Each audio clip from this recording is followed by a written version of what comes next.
I am Connor Shue. We are doing a test of our audio just to make sure everything sounds fine. Chris Albright, Brooke Kilgore with me. We are doing an audio test, audio test, audio test. Testing 1, 2, 3. Testing 4, 5, 6. Hey guys. So bad news. I don't want to get clobbered by a ball. Can you still hear me? Well, we've got Cool. Brooke I'm just waiting for as confirmation well. that Riley can also hear me. So I think we are. How are you doing, Chris? Yeah, all I'm doing set. solid. It's a good day for baseball. I'll trust you said something good. Brooke Forgot you. cannot hear us for those tuning into the audio test for whatever reason. In the words of Ryan Farber, every day is a good day for baseball. He's not wrong. 70 degrees, humidity level of 100%. It is a little sticky out here. Hot's doing well too. I can't see him, but Yeah, go ahead. it just flew into my eye.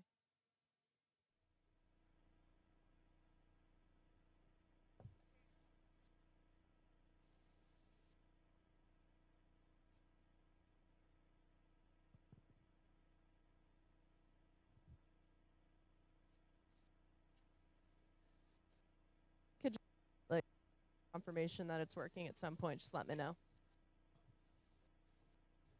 I will stay right here.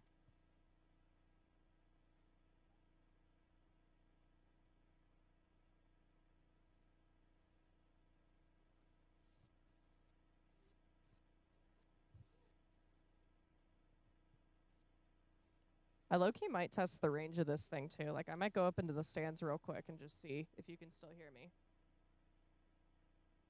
One sec.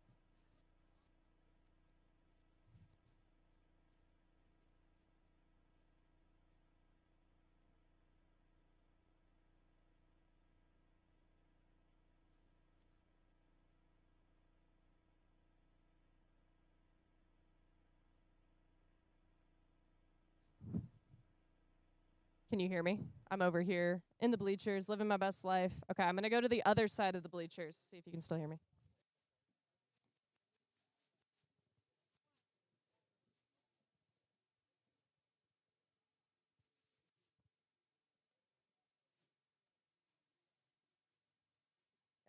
How about here? Oh, it just showed levels when she. Test, test, test, test, test. I can't tell if Connor's giving me a thumbs up or not. Yes? Yay! Oh my gosh, look at that, guys.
It's a cloudy Saturday afternoon here in Cotuit at Lowell Park as the Cotuit Kettleers 2-8-1 on the season host the Bourne Braves 4-6-1 on the young season. Hi, everybody. I'm Connor Shue, joined by Chris Albright, Brooke Kilgore, Sorka Lewis, and Riley Lewis.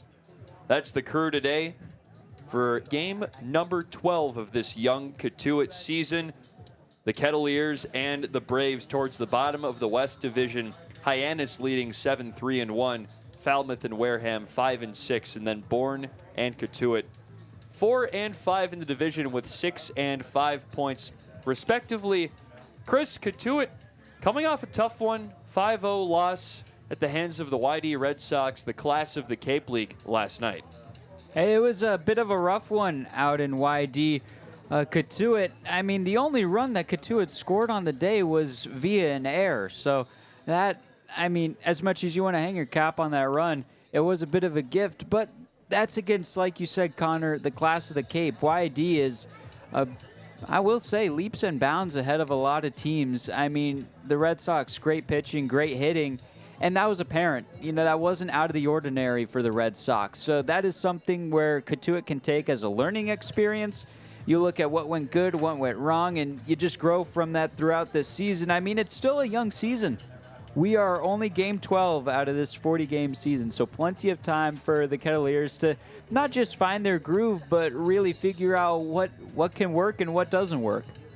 And Mason Davenport got the loss in that one. Tyler Pitzer, the win for YD. And we're going to hear more from this guy a little bit later. But Kenton Deman got the start for the Kettleers yesterday, and he was probably the brightest spot, you could say, out of that entire roster yesterday. Yeah, Deverman has just been getting better and better throughout the season, Connor. He was the Kets' opening day arm against Orleans. And, man, you blink and that's 2 weeks ago. So since that opening day start, this was his third start that he threw against YD. That was yesterday. And, I mean, he's just been lights out on Cape. He's been great dealing the strikeouts and limiting the walks. He issued his first walk of the season yesterday, so now his strikeout-to-walk ratio, 10 Ks for only 1 walk over 11 2/3 innings pitched. He's only allowed 5 earned runs. That has certainly been a bright spot for Cotuit. And, I mean, starting pitching as a whole has really upped for the Kettleers looking at the past 3 games. I mean, James Hayes, Kenton Deverman, and Peyton Manka have all spun some quality starts. Not official quality starts, but have spun some quality starts for the Kets the past 3 games, and looking to continue that today. And I think we can call the threshold for a quality start a little different in summer ball. A lot of these guys on some strict innings limits, so you see most starting pitchers go 4, maybe 5 innings tops, and that's what Deverman did yesterday against Hunter Watkins, who himself had a really nice outing for YD. Scoreless baseball through 5-7 strikeouts for him, but we'll pivot for a little bit here to talk about the Bravos and their performance yesterday. Kind of struggled, 9-2 loss at the hands of the Chatham Anglers, who are having a bit of a unique season themselves, 3-5-3, Bourne with a tie of their own. They're 4-6-1. But the bats were there, 8 base hits, but the pitching did struggle against a tough Chatham lineup. Yeah, Chatham was really able to take advantage from an offensive standpoint, especially 9 runs on 11 hits. And the Anglers left 10 men on base. So you wonder, how were all those guys getting on base? Well, Bourne pitchers walked 9 Anglers yesterday. 3 players on Chatham all had 2 walks apiece. And then you sprinkle in 3 other guys with just 1 walk. I mean, those free passes will add up. And that has been seen when Cotuit plays sometimes, both on the giving and receiving end. So limiting those free passes has certainly been something that Cape League teams need to work on. Those walks can get out of hand. As for Bourne, 12 strikeouts from Bourne hitters, only 2 walks drawn. So that ratio, you know, pretty expansive, you could say. Anglers averaging 6 strikeouts to every walk. That will help you win a baseball game and limit Bourne to only 2 runs on the day. And Bourne played Cotuit once earlier this season, last Sunday, almost a week ago to the day. And that one was a real heartbreaker for the Kettleers. Braves won 5-4. and it came down to the last out in the bottom of the 9th inning, but it was just tough. Braden Holcomb played hero, hit a walk-off double to bring home John LeGrand, and the Kettleers are looking for a little revenge. The game was tied 3 times, featured 3 different lead changes. It was a back-and-forth affair that day. The Kettleers spaced out their 4 runs over 4 different innings. Bourne scored 4 different times in 4 innings. So there was really just continuous good baseball being played, and it all came down to that bottom of the 9th. It was a Bourne home game, so the home Bravos got to take the last crack, and Wyatt Halverson was able to get the first 2 outs of that bottom of the 9th. But then John LeGrand and Braden Holcomb really played hero ball.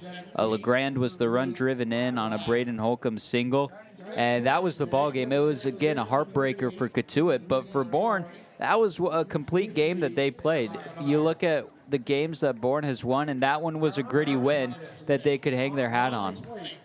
And for the Kettleers pitching staff that day, it was a unique one, to say the least. Joey Volchko, unfortunately not with the team anymore, but he spun one of the, I guess, lesser seen lines for a starting pitcher. 4 innings pitched, 1 hit allowed, 2 earned runs, 7 strikeouts, and here's the kicker, 7 walks. A really unique, I would chalk it up to be a good outing because he worked out of trouble, but it was fun to watch. Well, the walks came back to bite Cotuit. I mean, we were talking just a couple minutes ago how those free passes will come back to harm you. Every single run that Bourne scored in that game, the run got on base via a walk. 5 walks were issued to runs that scored. I mean, and the walks were issued just across the board, a total of 11 walks issued by Kettleers pitchers. That did come back to bite Cotuit, so limiting those free passes today especially, you don't want to give Bourne any chance to have runners on base without needing a hit, and same for the Bravos. You want to limit those walks just as much as Cotuit does. So going into this game, the Braves will bat first against Reed Mooring. So Chris, how about that Bourne lineup? Bourne has had a very similar lineup throughout the season, and a lot of familiar faces in this one. This will be, for Cotuit at least, you're seeing a lot of these guys for the second time, especially this top 3 in Bourne's lineup card today. Leading off, Riker Waite. John LeGrand will follow him, and then Cade Lewis bats third. The 3 of those players have really been bright spots for Bourne. 4, 5, and 6, Wade Neals, Braden Holcomb, and Logan Hughes. Hughes is doing the DHing, hitting from the 6th spot. And then the bottom third, Gavin Kelly, Campbell Smithwick, and Jacob Craig. Those 3 names at the bottom of the lineup card, those are the ones that are pretty new to the Bourne roster. Craig just has taken 7 registered at-bats. He's had 8 plate appearances this season, so he's still growing into his role. But the top 2/3 of that lineup card, those players are who Cotuit have seen. And then Reed Mooring, the Cotuit pitcher, throwing against that lineup, as we'll take a quick break for the national anthem.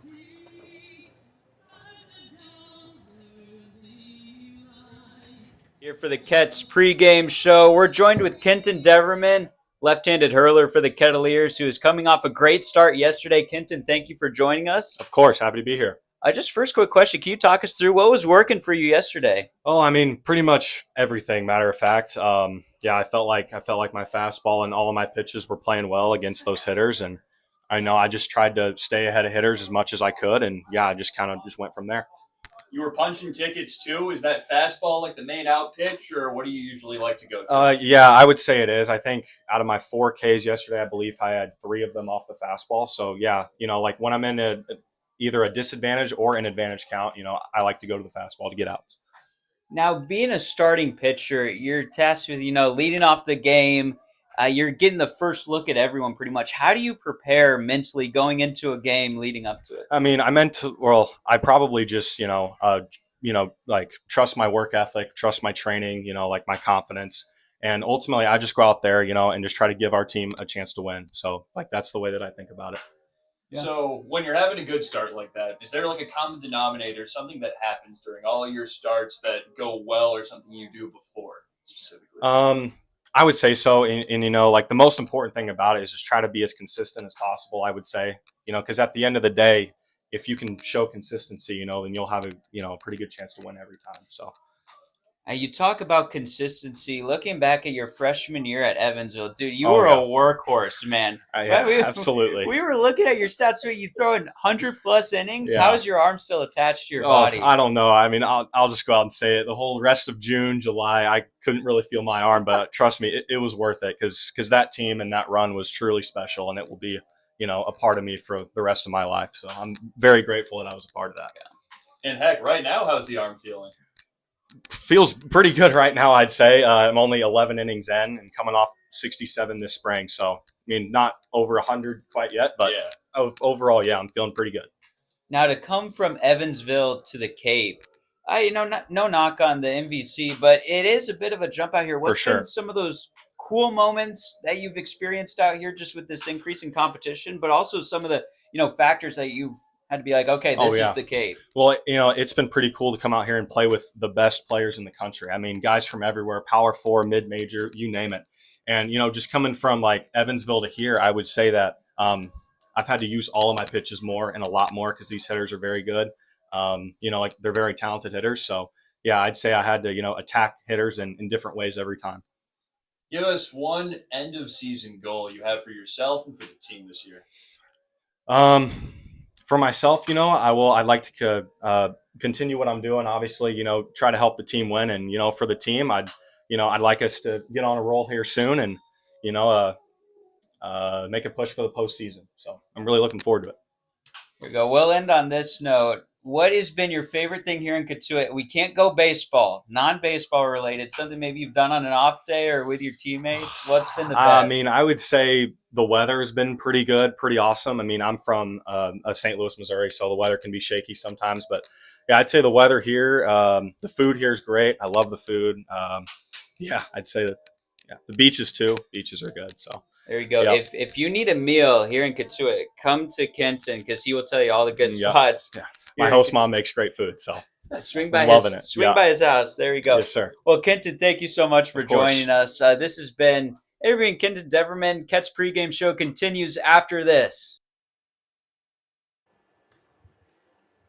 Thank you to Kenton Deman, again, the left-handed hurler for the Kettleers, for chatting it up with us before the game. Got to learn a little bit about the repertoire, what he likes off the field here in Cotuit, and much more. But moving on to this game here, Chris, we've got a Ket's debut today. Dean West, the left fielder from UCLA, playing his first game.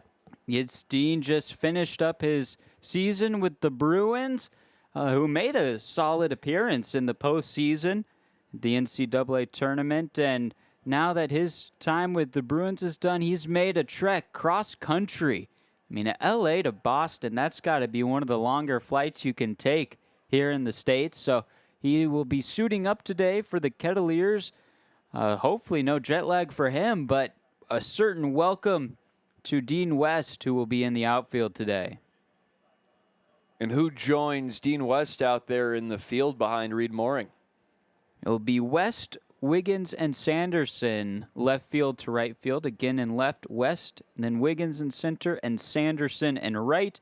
The infield from first base to third, Anderson French, Jaron Advincula, the sure-handed Ryan Farber at shortstop, and Camden Johnson over at the hot corner. Boy, has he looked comfortable at third base. And then doing the catching today, another California kid, this one from Stanford, Luke Lavin. A three-catcher lineup almost. Jack Natilli is DHing, so Anderson French, I've learned more of a natural first baseman, but he's listed as a catcher on the roster and the Virginia Tech roster. But play should start here momentarily. We had a bit of an early anthem, so action has come to a little bit of a halt. The umpires, John Lamatina, Fred De Jesus, Vinny Mariani, home first and third, all hanging out over home plate. I think just waiting for the clock to strike 5 o'clock. Yeah, we had some unbridled patriotism here at Lowell Park. We just couldn't wait to get that anthem sung. I think it caught a lot of people off guard. I mean, teams were still walking out of their dugouts when the first few notes started playing, and then everyone got settled in for the pregame festivities. But, I mean, just now, 5 o'clock, this will be one of the more accurate first pitches we'll see here this season. Usually you get 1, 2, 3 minutes after the desired start time. And here comes Reed Mooring. Second start this summer as a Kettleer. First time out against Hyannis on the 21st. 4 innings pitched, 3 hits, 2 earned runs, 2 walks, 4 strikeouts, and he really improved as that one went on. He really did. Once he got settled in, he was able to really command the zone. He finished the day, like you said, with 4 strikeouts. Very similar numbers to what he was throwing at UC Santa Barbara. He'll be a rising senior. So he's one of the older grade-wise players on this Cotuit roster, but he was born in 2004, so he started playing college baseball as an 18-year-old, a very young 18-year-old as that. So he has really grown into his starting pitcher position there at Santa Barbara. He wrapped up a successful 2025 campaign where he tossed 17 2/3 innings, struck out 21, and only allowed 5 earned runs with an ERA of 2.55 for the Gauchos. So he's looking comfortable. He's gotten more comfortable, like you mentioned, as time has gone on. And getting a good start here today will be big. Hopefully that carries over to the offensive side of things. Reed Mooring will face off against, we think, Riker Wade. I'm looking at the live lineup on the Cape League TV website. Has John LeGrand leading off instead of Riker Wade. Each of them are taking cuts outside of the dugout. Wade is farther out, so I can only assume he will still be leading off. That's what we saw on the Bourne lineup card. So Mooring gets warm, and all of a sudden we haven't had that efficient first pitch we were looking for. It's 5:02. We thought we could get one, and we were wrong. Man, we had the early anthem and everything. I thought today was going to be the day. A man can dream, Chris. Hey, we'll keep dreaming. One of these days. It's still early. We still have, 38 more games? No. 28. Holy cow. Well, yeah, 28. We're not math majors. That's pretty apparent after that comment. 38. Come on, Chris. I got the 8 right. Just forgot to carry the 1 or however it goes. 10 off. Okay, so it is John LeGrand leading off. Time to mess with the scorebook for a moment. It happens. So John LeGrand, the center fielder from St. John's, is your first batter in this ball game, swinging it left-handed. Mooring's first pitch at 5:03 local time, a ball, a 92-mile-an-hour fastball again. It's a real cloudy one here in Cotuit. About 70 degrees at first pitch with a very, very light wind. So Reed Mooring could get some baseballs lost in the air. So this Cotuit defense and the Bourne defense are going to have to really dial it in. Yeah, no lights here at Lowell Park, so nothing to really help you spot the ball. But when it gets hung up in these light gray clouds, it is easy to just lose track of. So it's going to be LeGrand, Waite, Lewis to start things off. Good pitch on the outside, part 2-2 with a curveball. Scoreless here in the top of the first, second meeting between Cotuit and Bourne. The Braves took the first one 5-4 at Doran Park. Here's the pitch. Cracked high on the ground towards Advincula. Gloves fires in time for out number 1. And this is how Mooring started his first game here for Cotuit. Was able to get a couple groundouts to start the game. And that's right after that. That's when things got a little dicey. He walked the 3-hole hitter against Hyannis and then gave up a 2-run home run. So closing out this first inning should be a great boost of confidence for Mooring if he can do just that. Waite steps in. He scored in the first inning against Cotuit in their first matchup. Watches a ball. Riker Waite was at Vanderbilt this past spring. Did not get much playing time, though. Only 6 plate appearances in 8 games, mainly a pinch runner, pinch hitter.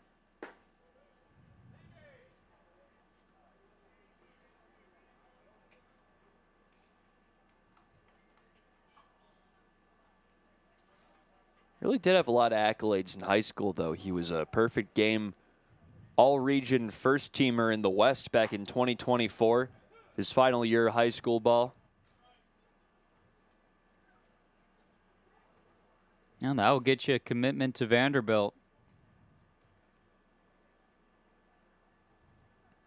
Head coach Tim Corbin said one thing about Riker Waite. Riker is a baller. That's some high praise from a really good college coach. I mean, he has really built up Vanderbilt into a program that is consistently atop the SEC. Here's the pitch. Laced, bounced towards Advincula. Another play. Spectacular one in the hole by Jaron Advincula. The second baseman never fails to amaze over at that spot. Hey, he was deep in the pocket. He was trending towards the outfield grass after gathering that baseball, and he'll make it look easy over there. They teach good fundamental defense on the West Coast. Vincula hailing from California. I mean, you're just raised to bring that baseball to your chest no matter where you gather it. The Kettleers' second baseman Advincula, as that's lifted into left field by Cade Lewis. First knock of the day for Bourne goes to Cade Lewis, the corner infielder. Lewis yesterday went 1 for 3. He had a pair of RBIs against Chatham, and those 2 RBIs he had, those were the only 2 runs scored by Bourne throughout the game. So he gets things started with a 2-out single. But back to Advincula for just one more second. He's going to make a long trip out to Georgia Tech for his junior season. Just committed there a couple days ago. So congratulations to Jaron for that. First pitch take for Weber Niels, the catcher, playing his baseball at Minnesota. A golden gopher, one of my favorite mascots, I got to say. Ski Yuma. You tell him, Chris. I know my Minnesota. It's, is it University of Minnesota, the tagline? I think it's University of Minnesota. I've always been bad with the University of or Minnesota University, whatever it may be, but I'm pretty sure that is a University of Minnesota. And he's wearing the Block M batting helmet. He's representing. Bringing a touch of home out here on Cape.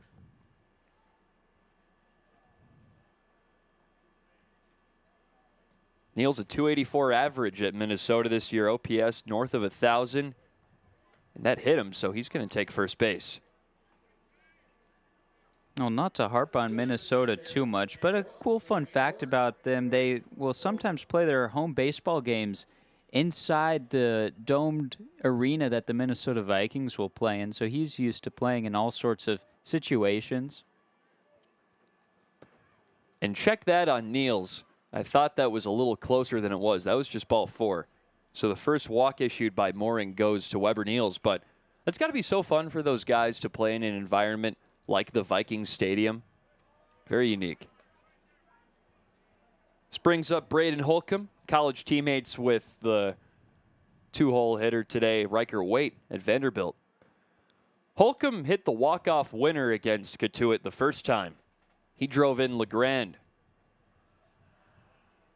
Swing and a miss. Really nice breaking pitch out of the hand of Mooring, the UC Santa Barbara pitcher.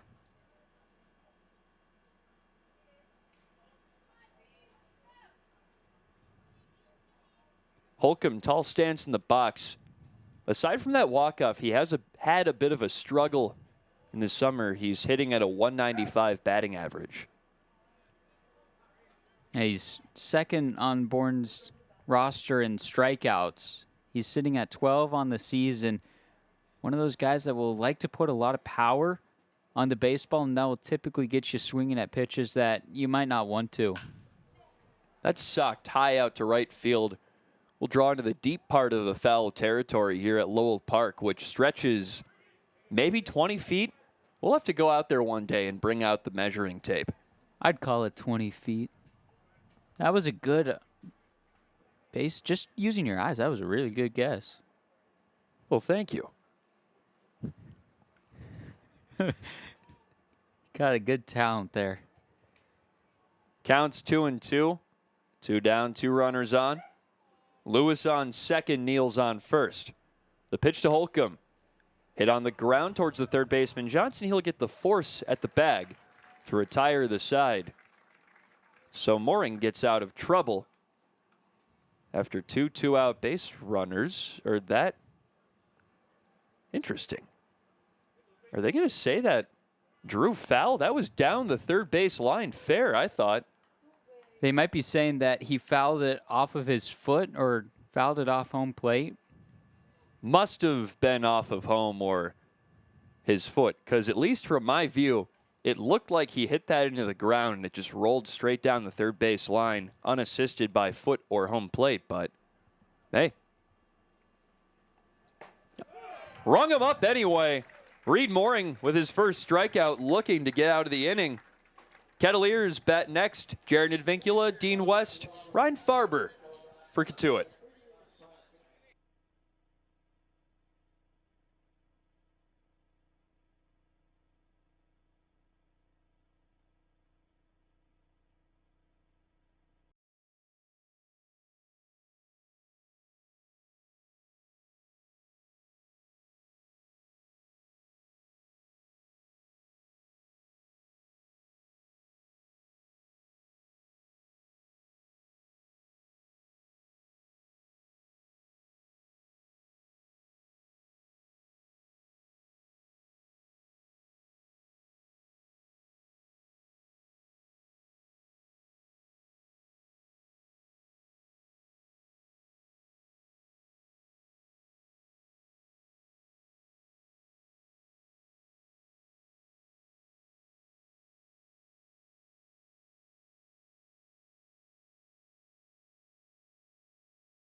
Bottom of the first inning.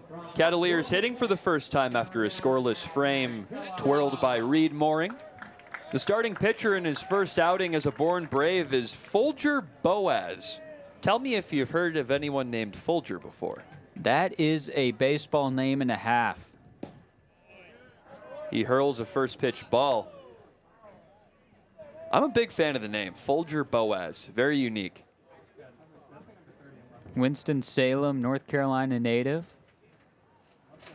Pitching at the esteemed University of North Carolina. More known for its basketball exploits, but a solid school in the ACC. Some good baseball there, too. Chapel Thrill. Quickly a 2-1 count.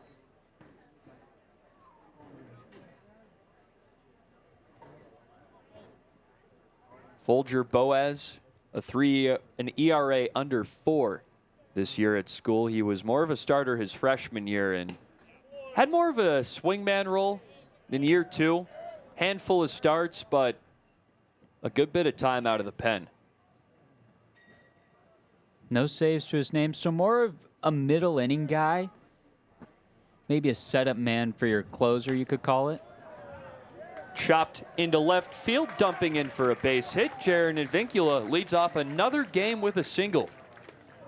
Yeah, that's what you want out of a leadoff man, and Advincula does a great job at it. Any part of the baseball diamond he can hit it to, and that one just off the inside part of the bat near the handle, and instead of letting it run up in on him, Advincula kept his swing tight, compact, and just shot it opposite way. He has now led off the last 3 games with a single. Here comes Dean West for the first time in a Kettleers uniform, swinging it left-handed. And batting second, I think he was typically a leadoff man at UCLA, so dropping one spot in the lineup card, but he's a good number 2. West was the leadoff man at UCLA. He was leading off for the Bruins in their regional. Scored 4 runs in that opening weekend. That was hosted by UCLA, had a pair of ribbies. Cotuit likes to bunt. West showed one to start, and it stung him.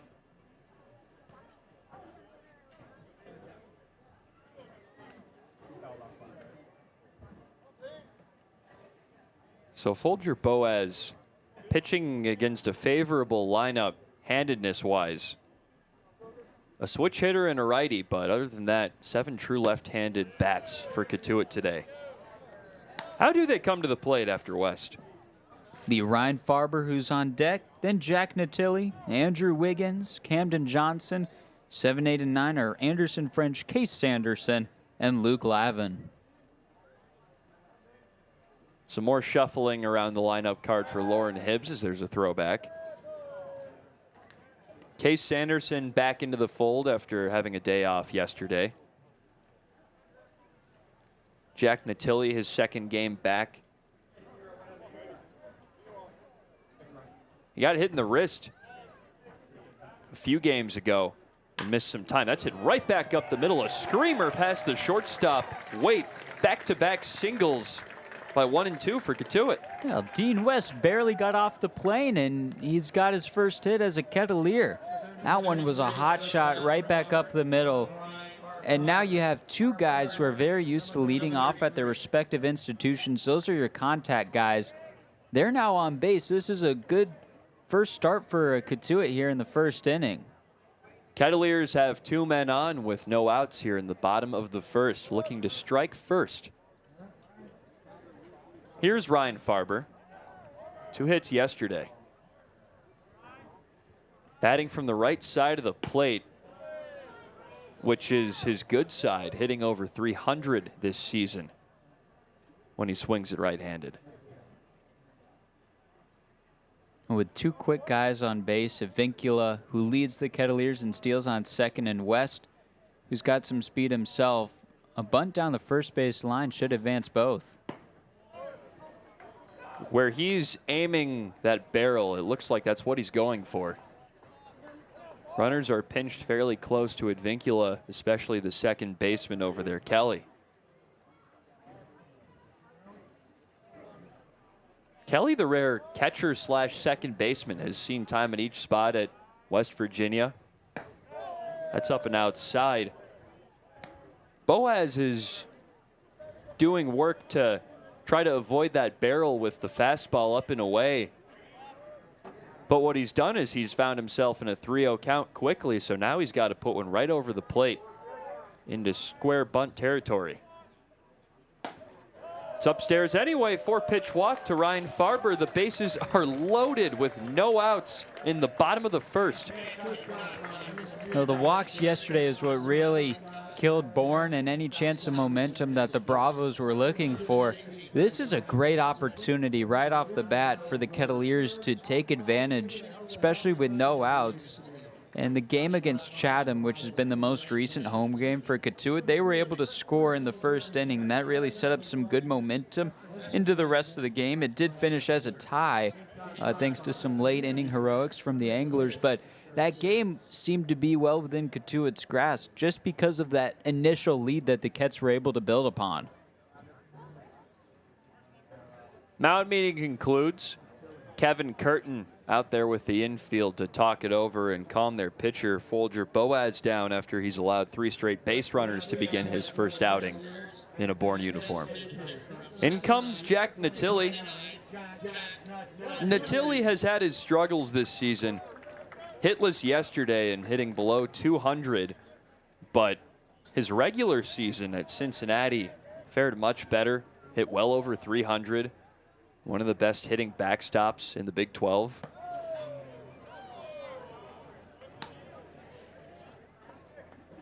Boaz just wants nothing to do with these Cotuit bats. The lefty is favoring the outside part of the zone against these right-handed hitters. Farber and Natili, the only two who will be swinging it right-handed against Boaz. Save for a pinch hitter. Got the outside corner, a strike.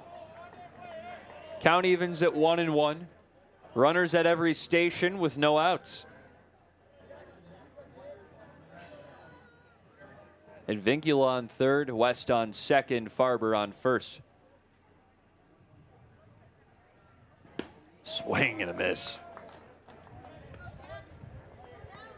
Boaz just attempting to get Natili out so he could maybe get a double play ball with the next man up. That's probably what you're thinking in this situation. Boaz has the advantage. Outside, a ball. And if you're Natili, what's your approach here, Chris? If you are to get anything that results in a ground out, you want to advance the runners enough to where you can take that double play ball out of effect for the rest of this inning. Infield is at double play depth right now. Not pinched in for Natili. He has shown no sign of bunting, and that's well out of the question with 2 strikes. He has the ability to put the ball in the gaps, but all you need to do is just dump this one over the infield. Socked foul. Heck, even a dribbler that's a little slower down the first base line could score one pretty easily. A lot of speed still out on the base pass for Cotuit. 2 hits for Cotuit already. Advincula and Dean West with singles. Ryan Farber walked. So Dean West batting 100 to start his Cotuit career. Here it comes. Shot right off the pitcher. That one screams into foul territory. It'll score Advincula, and everyone is safe. RBI single for Jack Natili. It's one of those where the rebound almost helps you out. And had that ball continued up the middle, the infielders were playing pinched in. Riker Wade or Gavin Kelly could have gotten a glove on it. Instead, it just kicks off the foot into foul ground. It is unfortunate. It looks like the training staff is going out to make sure that Boaz is okay. And that ball shot off the bat of Natili, so that certainly didn't feel good, to put it lightly. Training staff out there with Boaz.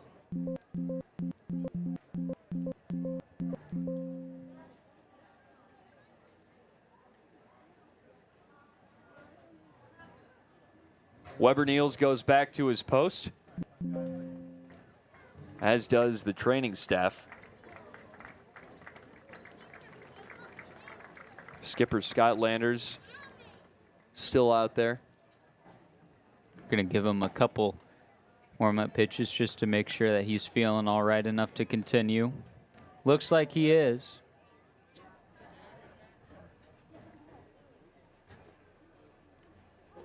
So everything's good out there. Boaz is ready to continue. However, he has failed to record an out on the first 4 Kettleers of the order. Single, single, walk, RBI single. Now it's Andrew Wiggins. Not a guy you want to pitch to right now if you're Boaz.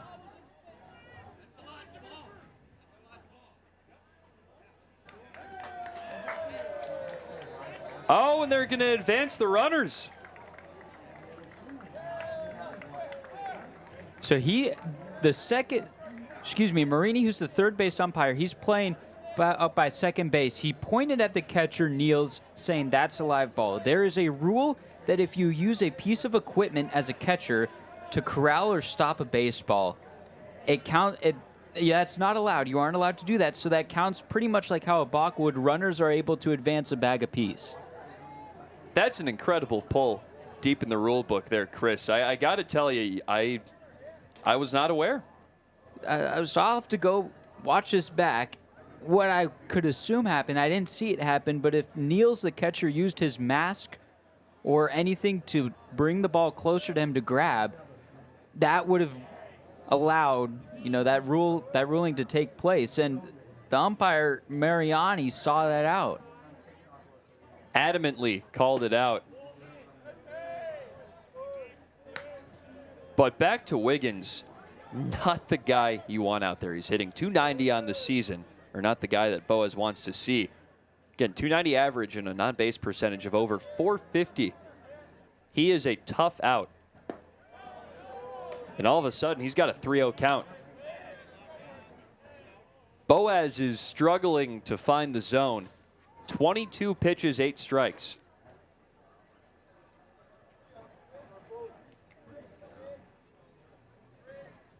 It's a 3-0 count. That's upstairs or not.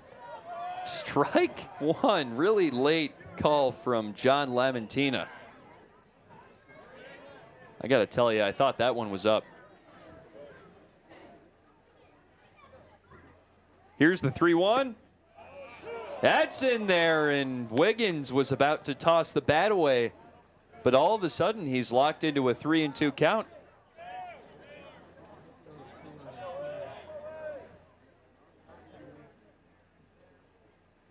Runners on second and third. The pitch, low and inside, a walk anyway. Just with some extra steps, Andrew Wiggins reaches, and that's 5 straight Cotuit batters to get on base to start this ball game. This is a dream start for the Kettleers, who have struggled some with the hitting department throughout this season, even getting those crooked numbers on the board, which they've done so here in the first inning. So overall, just an incredible opportunity presented here to the Kettleers. Camden Johnson, the leader in extra base hits with 3 this season for Cotuit. All of them are doubles. Watches a ball.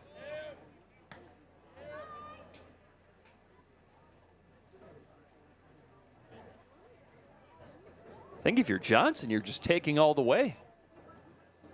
Make him throw a strike. Here's the pitch. Swing and a miss. That was nasty.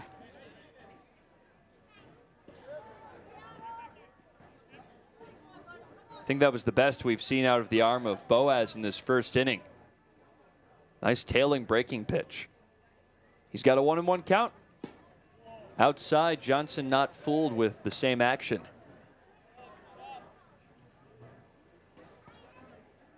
And Cotuit, you said offensive woes this year. They're last in OPS, slugging percentage, homers, extra base hits, and runs scored in the Cape League, but things are looking different today.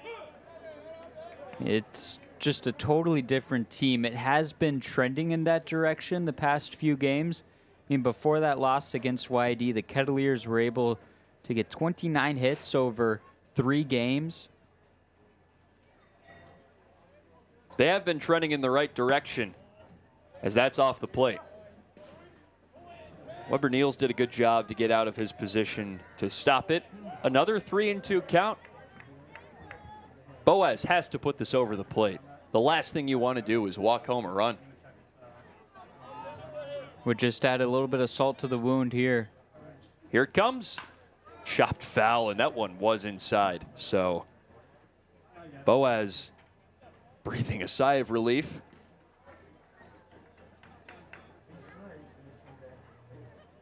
Johnson could put up more than a crooked number with one swing of the bat.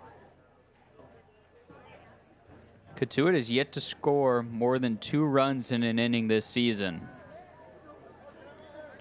This is prime position to do that for the first time. 2 already scored. That's up and away, and that is a run walked in by Camden Johnson. Ryan Farber comes in to score, and now that's 6 straight Kets reaching in the bottom of the first. Not an ideal start for Boaz in his first outing on Cape. Has just not been able to find the zone, and this has been a lineup primarily full of left-handed hitters. So a lot of lefty-lefty matchups. This is it for Boaz. Out of the game after no outs. Just a tough way to start the season for him with Bourne. So we'll come back here in a moment with the new pitcher. It's 3-0 Cotuit in the bottom of the first with no one down, bases loaded when we return.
The Kettleers have run the starter Folger Boaz out of the game before the first out has been recorded. They have reached 6 of 6 times and bring up Anderson French, the 7-hole hitter, against the right-hander Logan Beavis, coming in relief a little earlier than I'm sure he thought. Beavis, 6'7", 215, out of Longwood, Florida. Just wrapped up his school year at Texas Tech. This will be his 3rd appearance of the summer. He's already worked 4 1/3 innings. So we'll go a couple innings here today, presumably a little bit longer should Bourne not want to reach more into their bullpen. He's only allowed 2 earned runs, walked 2, and struck out 5 this season. So Beavis entering an impossible scenario. Runners at all stations behind him with no outs in the bottom of the first. If you're Logan Beavis and you got out of bed today and someone told you this was going to happen, I don't think you'd expect it. No, he would ask why, probably. Puts one high to French to start off the count. And I think that why is just Cotuit hitters being patient. It wasn't like Boaz was missing the zone a lot. It's just Cotuit hitters were doing a great job of protecting the plate and making that strike zone a lot smaller. Roller towards the second baseman. Double play ball in time, but that does score a run. Jack Natilli comes around. Johnson and French retired on the double play. That is a big step in the right direction for Beavis and the rest of the Bravos to get not just 1 out, but 2 outs with 1 swing of the bat. Helps limit damage on the base paths. Now only a runner on 3rd in Wiggins, but it also gives you a lot more of a boost to finish out this inning. 4-0 ball game. Cotuit up after the RBI ground out. Now it's Case Sanderson. He just watched a first pitch strike. Playing right field out of Nebraska. Natural position is first base, but has shown the ability to play in the corners in the outfield. The 0-1 upstairs. Beavis, 15 appearances at Texas Tech, 23 innings of work. 14 walks to 12 strikeouts. Did struggle. Not to mention a 7.04 ERA. But gets a swing and a miss right there. And for Cotuit, this first inning is really something special. like we mentioned, the Kets came into this one not scoring more than 2 runs in an inning so far this season. They've doubled that here with 4 in the first. One heck of a way to start for the Cotuit offense. Wiggins is on third now. The only runner on base for the Kets. Nice advantage for Mooring. Must feel more comfortable coming into this game. In the top of the second inning incoming. The 2-2. Case Sanderson making Logan Beavis work early into his outing.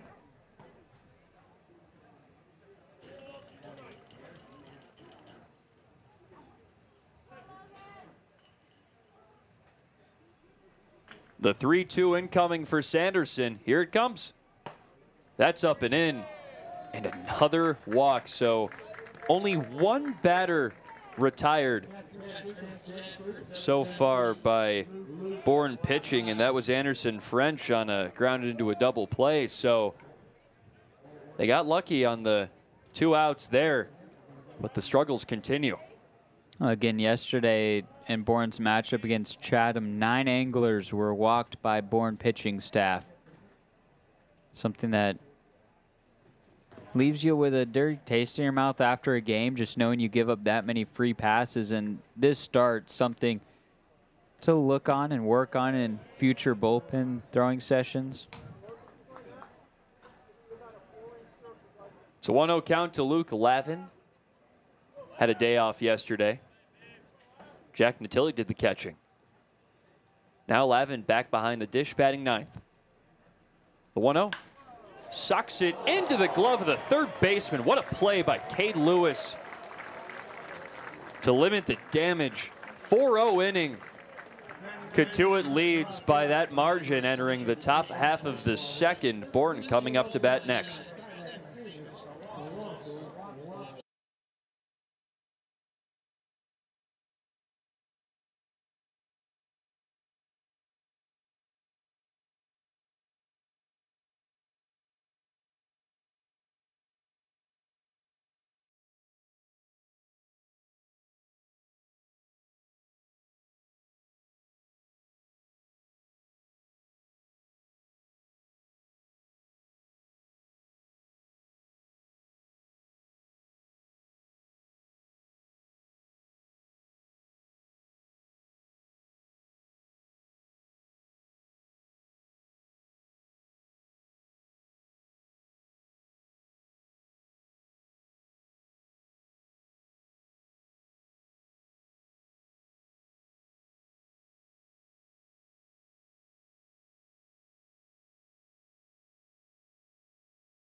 Reed Mooring back out for the top half of the second inning with a 4-run lead.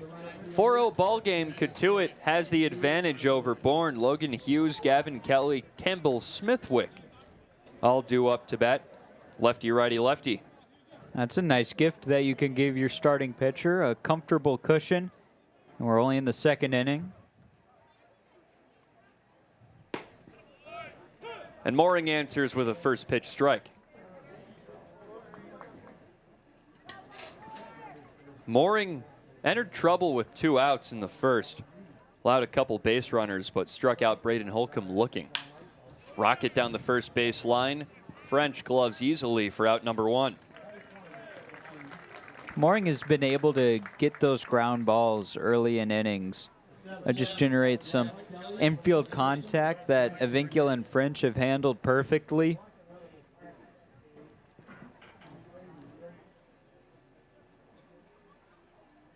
So Logan Hughes grounds out to start things out. Now it's the first righty of the inning, Gavin Kelly, second baseman from West Virginia.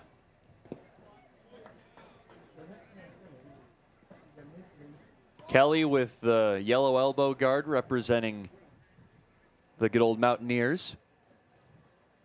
Take me home, country roads. Took the words right out of my mouth, Chris. What a great song that is. It really is. John Denver knew what he was doing writing it. Had fire coming off his pen when he was getting that one down. 2-0.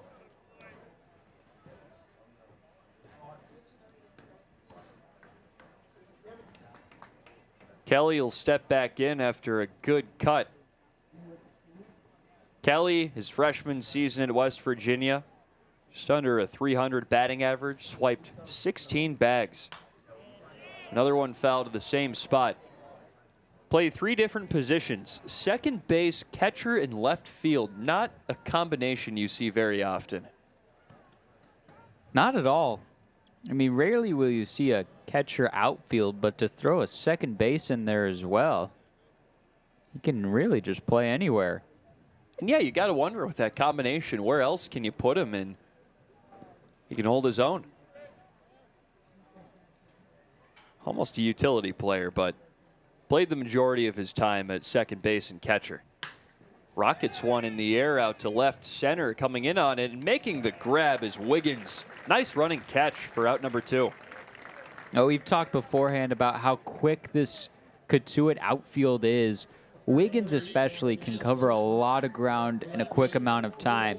And he never broke stride charging in on that fly ball. Typically, that's going to fall in no man's land for a base hit. But Wiggins, just with a full head of steam, able to get there in time.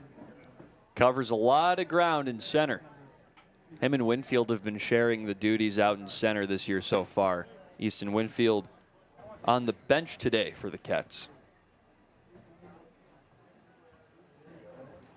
1-0 count to Campbell Smithwick.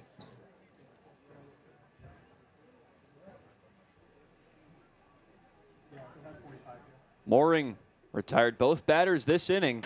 Shot back to the screen. Smithwick 4 hits in 13 at-bats this summer.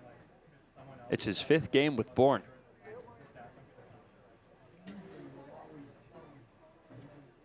He's the Ole Miss catcher slash outfielder. He's playing left today, and he shoots one right back up the middle for a base hit, the second for the Bravos. And both hits have been very similar, just hot strikes right back up off the pitcher's mound into center field. And they're timing up these pitches from Mooring well, but we haven't seen a lot of contact that gets high and deep into the outfield. I mean, even that fly out to Wiggins in center, that was to shallow center field. Now Jacob Craig, the last bat in the order for the Braves, batting 9th. Swinging it right-handed, the catcher, or first baseman out of Oregon State. Looking for his first hit of the summer. 7 at-bats, scored a run, walked 3 strikeouts. This year he brought the thump for Oregon State, 14 homers, 200 at-bats. Can't miss to his barrel.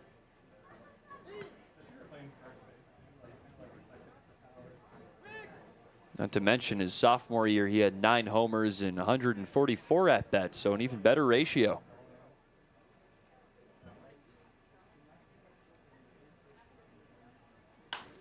Shot high in the air, another foul ball.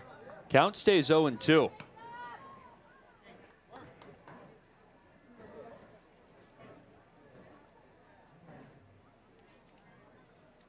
Craig in his 3rd game with Bourne. Going into year 4 with Oregon State.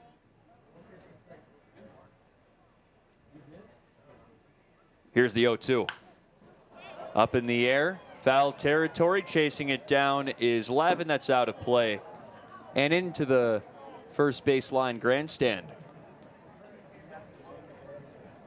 Got to watch Craig play some at Oregon State this season in person, and that power is no joke. Didn't hit a home run in the games that I watched him play, but deep flyouts, he was able to barrel some balls into the gap, trickled all the way to the wall. I mean, he has some power in his stick. He's awaiting an 0-2 pitch from Reed Mooring. Another one in the air, foul. Lavin loses the mask out towards the dugout, and that spilled into said dugout. Lavin couldn't quite get there. That was not an easy one to get to.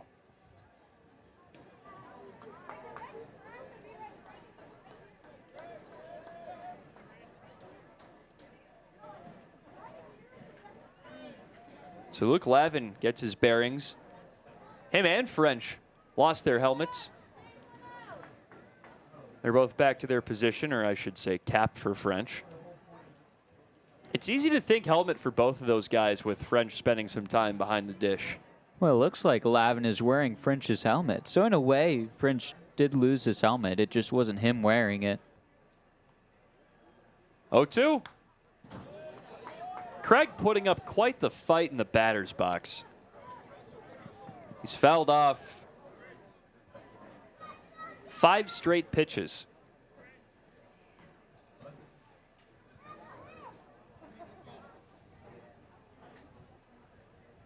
Pitch number 7 pending. First ball to count. So Mooring mows through the first 2 batters he sees, then tends to struggle once he gets to two outs on the board. We saw that in his first start. He's got Smithwick on first. The 1-2, swing and a miss.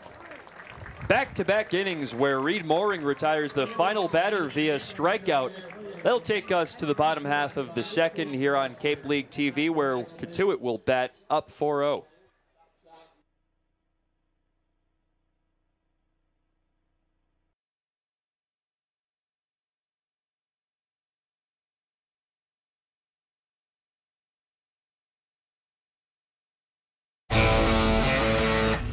Get ready for big results with our small machines.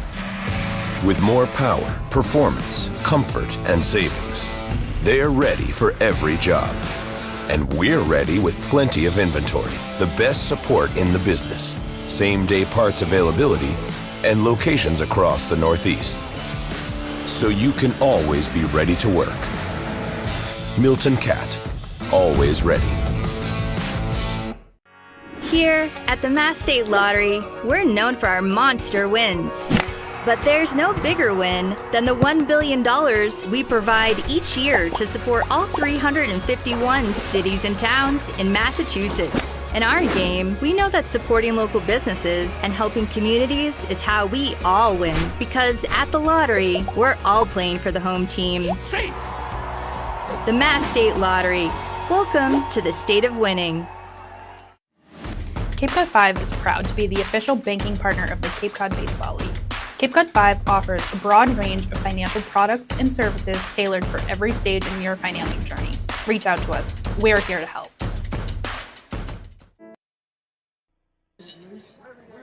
Logan Beavis kicks off the bottom half of the second inning for the Bourne Braves, facing off against the top half of the Kettleers order for the second straight frame. Advincula, West, and Farber all due up. The Kettleers were able to bat around in the first inning. 1 through 9 all got to the plate. Look to continue that into the second inning here. Advincula singled his first time up, came around to score. It was a soft shot out to left field. That's how he's tended to get those first singles, just popping one out the opposite way. Just finds some green grass in fair territory. First offer to him. Sox it that same direction, but that's well out of play.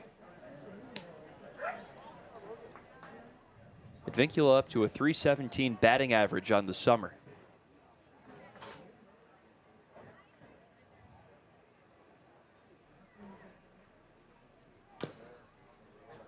Oh, 2 to Advincula. on his way to Georgia Tech after 2 spectacular seasons at Cal Berkeley. Hit over 300 in each campaign and hit 392 last summer with the Kettleers.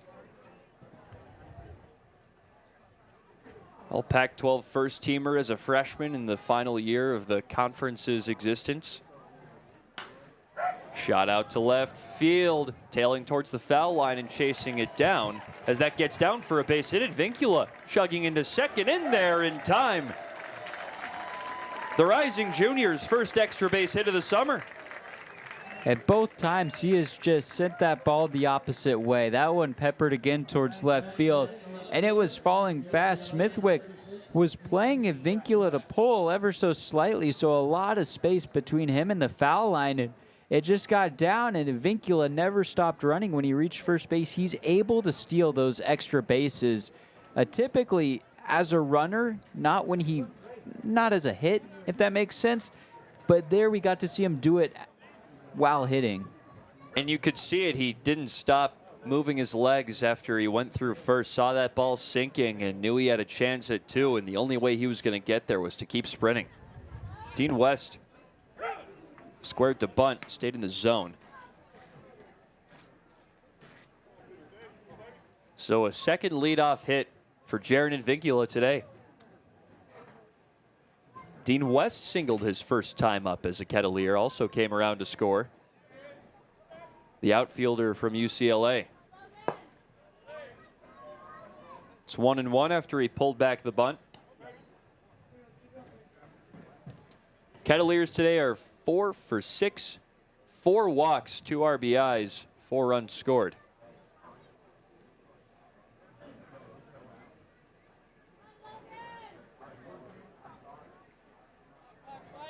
They've been helped by some early good starting pitching from Reed Mooring. The lineup has responded well. Up 4-0, looking to put up another crooked number. Getting that leadoff man aboard helps.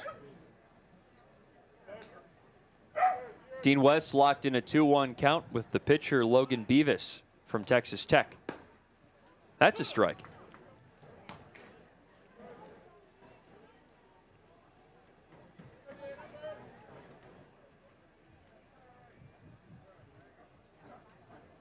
Beavis had to come into this game with no outs and bases loaded. Managed to get out of it without allowing a run of his own. Only allowed 1 more to come around, which was tabbed to Boaz's total. They're going to say West went around the first strikeout for Logan Beavis. On a check swing, it was one of those borderline pitches, and it's a righty-lefty matchup, so that ball is coming in on a left-handed hitter, and West just got hung up on it. Here's Ryan Farber. He walked in the first, came around to score.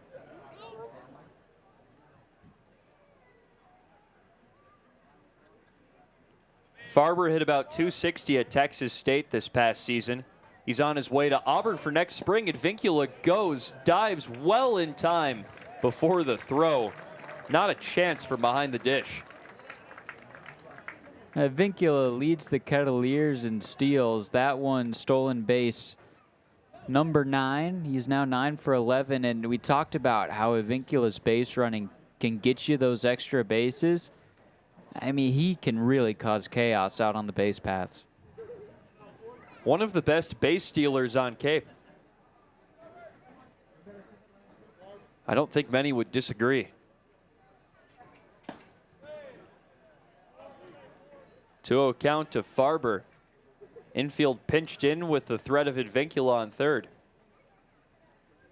Vincula second on Cape in stolen bases, only behind Josiah Ragsdale of Brewster. Ragsdale's a heck of a player.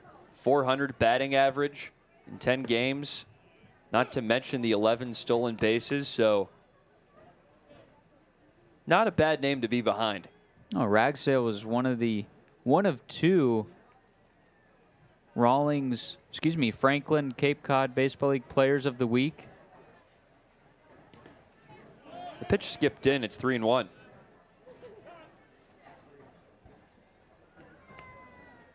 need to be one of those Franklin Player of the Weeks, you got to be shining amongst an already talented field here on Cape.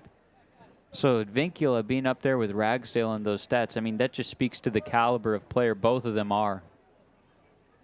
Advincula, all conference at Cal. Could be just that at Georgia Tech next year as well. Here's the pitch. Shot out into left field. Coming out for it is Smithwick, makes the grab, and that's going to score Advincula easily from third.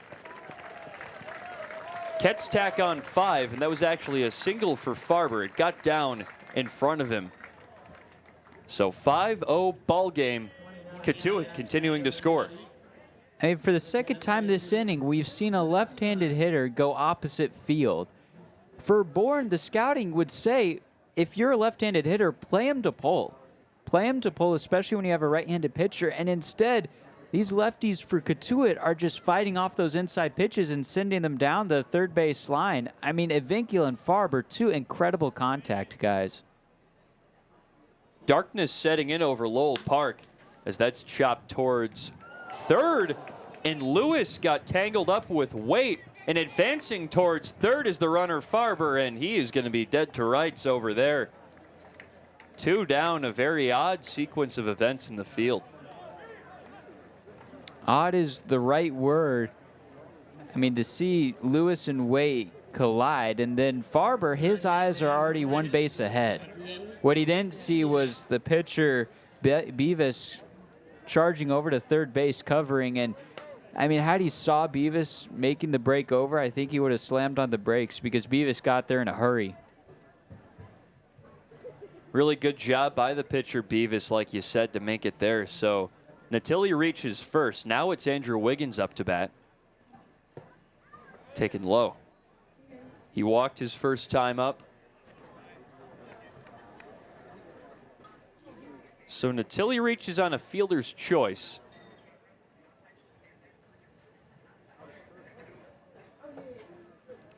A G5-1. Not one you're always putting in the scorebook. This game is at everything already. Nothing could really surprise us at this point. Cats are up 5-0 in the bottom of the second. The best they've looked offensively in early game settings. Taking a strike. Beavis has some thump with that fastball. It's been hovering around 93, 94 all game. He's through 1 2/3. Natilli on first for Wiggins, the batter. That skips away, and Natilli will calmly trot into second base.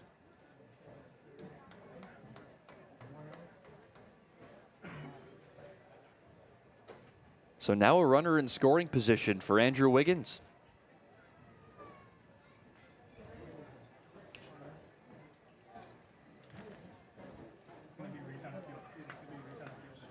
Wiggins walked his first time up today, starting in center field, batting 5th. Wiggins yesterday, 0 for 3 with a walk. He was batting in the 2-hole. That'll be a walk. Breaking for third, and they're well in time as Niels had to gather himself after that ball spiked in the dirt away from him. A definite ruling on the walk for Wiggins. I don't think Natilli will get credit for a stolen base. Call it back-to-back advances on a wild pitch. So 2 wild pitches for Logan Beavis. Struggling with control with 2 outs. Now it's Camden Johnson. He walked in a run in the first inning. Runners on the corners with 2 down.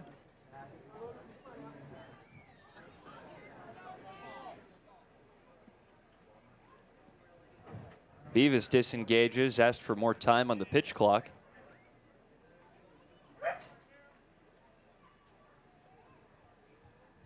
Camden Johnson looking to put up another crooked number. Bunts down the first base line. He's going to try and leg it out. He's safe. Drives into Tilly on the bunt single. 6 runs for Cotuit. Camden Johnson has been a bunting machine this season for Cotuit. He'll lay one down the third baseline, lay one down the first like he just did. But what makes him so special when bunting is the speed backs it up. He is able to leg out those bunts. So it's not just a sacrifice bunt. He's reaching base while doing it. It's good offensive strategy for him to lay one down. Second straight game we've seen it. This brings up Anderson French. Swings through a big breaking ball. 0-1. So Cotuit has their biggest lead of the season, 6-0 over Bourne.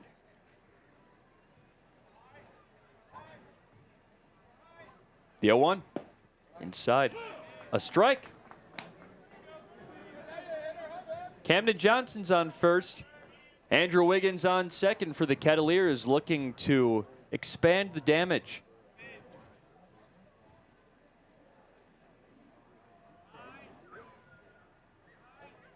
Beavis fires home. Swing and a miss. He gets out of it, but not before 2 more come home for the Kettleers. 6-0 is your score, and we're going to take it to the third member of our crew, Brooke Kilgore. Brooke?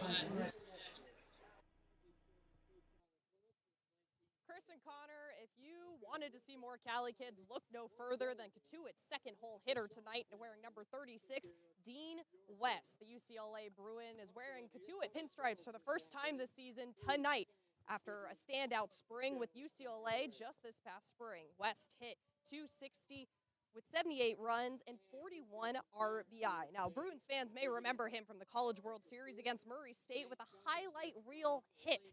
He took national waves by storm with that one. Now, UCLA, of course, fell to championship-hungry LSU in that College World Series, but West told reporters after that whole performance that he hopes that fans will remember his standout performance in a sense of putting UCLA back on the map and also helping West Coast baseball stand out in that sense, making the whole country remember them. Of course, this spring marks UCLA's first trip to Omaha since 2013. Chris and Connor, back to you.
Top of the third inning, Reed Mooring back out there, 2 scoreless.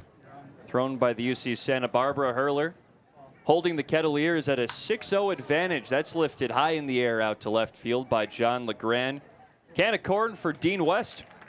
First put out for him in a Kettleer jersey. Well, he's gotten his first hit and his first fly out, and we haven't even hit the bottom of the third inning. So talk about an instant impact from Dean West.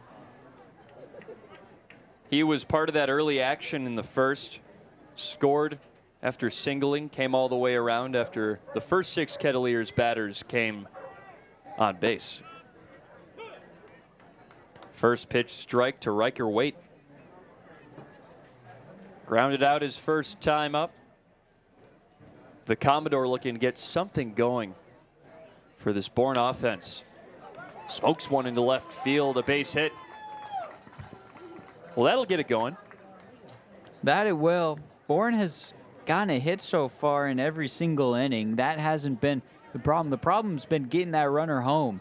And a good chance here with just one out for the meaty part of this Bourne lineup to really drive in some runs. Brings it down to the 3-hole hitter, Cade Lewis. A single his first time up. Lewis batting with a runner on first. Smacks one foul. Lewis had an RBI when Bourne first met Cotuit. That extended his then-team lead of 6 RBIs. Currently still leads Bourne in that department. He has 8 RBIs. Lewis was 1 for 3 yesterday against Chatham. 0-2 count to Lewis. He was incredible at Wake Forest this year. 376 batting average, on base percentage flirting with 500, a 482 mark, 11 long balls, 18 doubles. Not too bad. Mooring his 0-2 outside.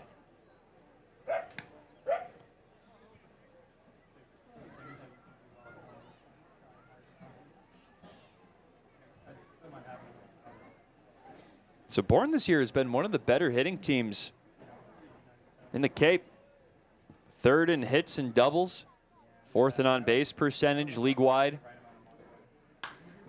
That's socked foul. Stays 1-2.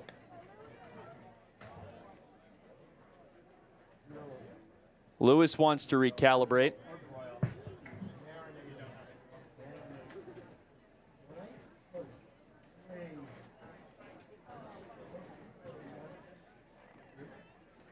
Mooring ready to fire the 1-2 pitch. Here it comes, runner goes. That's slapped on the ground. Hot shot, skips off the runner, Waite, and trickles towards the outfield. Waite's going to be out after that one kicked right off his shoe. That's a very unfortunate way to be out on the base paths, just running into that traffic. And that's kind of been the way this game has been going for Bourne. There have been some unlucky breaks, and the Bravos have just been an unfortunate recipient from them. They're probably lucky that happened, because if that ball got to Jaron Advincula, I think he had time to turn 2. So it's a 6-0 ball game here in the top half of the 3rd. 2 down for Weber Niels. Walked his first time up.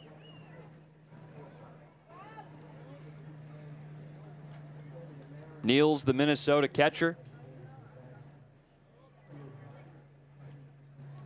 Niels yielded a very sparingly seen rule deep in the college baseball and Cape League rule book that you cannot trap a baseball with a part of your face mask or any gear, and that led to a run being scored by the Kettleers back in the 1st.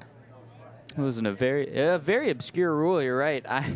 I will say I am happy we saw it, because that's one of those where you rarely see it, so when you do, you can almost take it off your bucket list. Yeah, I've never seen that before. Hit on the ground towards 3rd. Easily playable for Johnson, who shoots it over to 1st in time. For out number 3, Reed Moorings through 3 scoreless. Entering the bottom half of the 3rd inning, Kettleers up big, 6-0 on Cape League TV.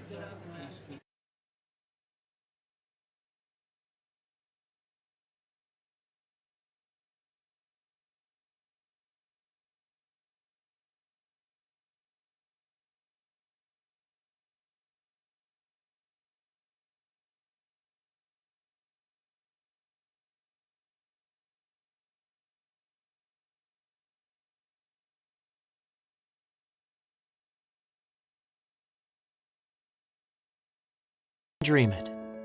If you can cruise in it, if you can summer in it, fish from it, or take it for a day at the beach, we can protect it. The Baldwin Group, protecting the possible. There hasn't been a ton of training when it comes to bat speed or products for players to be able to train bat speed.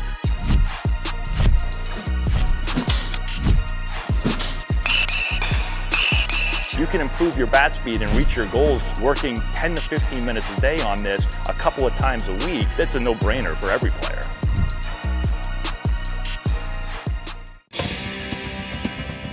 If you need to dig, lift, move, grade, clear, or cut, pump, weld, clean, light, and just about anything else, dial up the rental source for the newest and the most reliable equipment in New England. Staffed with equipment and construction experts, Milton Rents, your local source. Bottom of the third here, Cotuit leads Bourne 6-0. Chris and I are joined by the old guard of the Cotuit Kettleers, Joe Pratt, play-by-play last year and the year before, writer the year before that. Man, you bled these colors. Welcome. I did, yeah. 3 summers, it was a great time, and thank you guys for having me. This is awesome. So wish we would have had a more Cape-esque kind of night, a little gray out there. But I know. 6-0, needed this, right? Heck, 2-8-1 coming into it. Man, I think the bats and the confidence needed this one especially. Tell you that much. So you're with New Hampshire now. Yep. How are things going there? It's been great. I mean, kind of similar here. You wish the team was playing a little bit better, but still a lot of baseball left. And New Hampshire's great. Like being in the Eastern League, you see so much familiarity and quite a few Cape guys, quite a few Cotuit guys on our team. So that's been super fun. Socked towards shortstop. Riker Wade, what a play. On a hard liner off the bat of Case Sanderson, just robbed him of a hit. Oh, Wade's a bona fide shortstop. I mean, spending time in the SEC, that will certainly tune your skills, and Wade has done just that. So we'll circle back to the Kettleers here. I guess, it hasn't been the best year so far, but have you been following along? A good amount, as much as I can on Twitter and stuff, seeing Connor Smith, writer, posting all the time, reading some of his articles. And, what's that? He's got a little video series, too. He does. Yeah, catch up with the Kets. You can find that on YouTube and Instagram. That's awesome. Awesome, certainly one word for it. We can't give Connor too much credit. Just throwing a weak baseball to some Kets players. I'm so glad you said that. Strike 2 to Luke Lavin. Good work on it, but he's got a long summer to go. Yeah, he can build up that arm. He's got a football background, so he's kind of slinging it in there football style. Heck, he was no lineman. I don't know how much he was tossing the rock around, but he's got to work on it. Yeah. Can work blocking drills with guys. That's in the dirt. So you've come for the right game today. It's 6-0 Cotuit. How nice has it been to watch this one? It's been cool. I mean, it seems like this is the kind of time of year when guys maybe aren't slapping the ball around as much. It's a little colder, and the adjustment to the wood bats. But yeah, this is great. I mean, we got 7 hits on the board, 3rd inning. Not too bad indeed. Season high 13. Certainly in play. Yeah. Well on their way. Over halfway there. Well, they've tied the season high in runs with 6. So tell you what, Cotuit will just need Joe Pratt here for every game. Tell the Fisher Cats they can't have him. Hard tapper towards third. Got under the glove of Lewis. More trouble for these Bourne Braves as Lavin reaches. All right, Joe, just kind of talking about now being in the minor leagues for you, what's been the biggest difference from going from collegiate or summer ball to now you're in the minors? It's kind of the closest step you could get to the bigs now without being there. I think, yeah, that's a great question. I mean, I think there's a lot of similarities that you see and a lot of differences, but the biggest thing is just you get, I guess it's similar here, you get one off day, but it's an every single day kind of thing, but obviously more games and a lot more going on. But I think you'll see we see the same team for an entire week, 6-game series, and then you go on the road, you play a team for 6 games. So you get that familiarity, whereas down here and in college ball, for the most part, you're seeing a new team every day.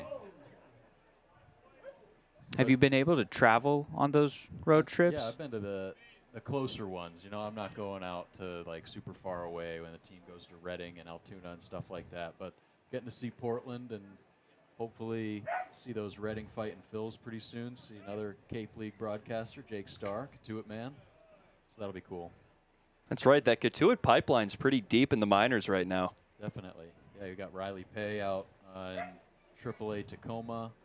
And obviously the Carey twins are doing their thing. Chris being in the majors already. So, I mean, this is definitely a cool way to follow in the footsteps of some pretty cool people and people who've done a lot. And so, just hope you guys are soaking it all in. And it seems like you are. It's been great to chat with you guys on the phone, leading up to the season. But just to see your guys work through 10 games, it's been super cool. And, the product on the field is always going to be what it is. We have no control of that. Here we go. Socked out to left field. Is that 3 hits for Jaron Advincula? It is not. That just barely dropped foul, and I'm sure you know about the view I've got right here down the left field line. Got a little bit of obstruction from the fencing. How does a broadcaster overcome that? I don't know. You'll see that on every level, too. There's going to be some road booths, no matter where you're at, that you can't, there's some obstructed view. But I was right wing. I was over here 2 years. Tyler That's a good Danberg, spot. You're in the Big Ten chair, as we call it. I guess so. I mean, same college. Runner goes. Lavin trotting to second on the walk of Jaron Advincula. He's reached 3 straight times to start the day. Had Alex Rocco there last year, TD the year before that, Jake Starr before that, all Big Ten. Jeez, there really is the Big Ten seat, huh? It is. So I'm in the non-Big Ten side of things. Yeah. I will need to track back who's been here, before you. What's GCU? Is that? GCU's USA? moving to the Mountain West now. Just left the WAC, heading over to the Mountain West. Should be either this coming year or next year. Still trying to figure that out. The farther west chair. Yep. This is the west. Working title. West of the Mississippi chair. We'll call it that. Exactly. So, going back to your few years in Cotuit, is there any game that stands out to you as maybe the favorite you've broadcasted? Oh, boy. We had a rain-out game, and I can't remember if it was, I think it was the day before the 4th of July, and Tyler and I just kind of went back and forth throughout the entire rain delay. We had some special guests on. As far as broadcasting, I don't really know. I knew this question was coming, and I just never been prepared for it.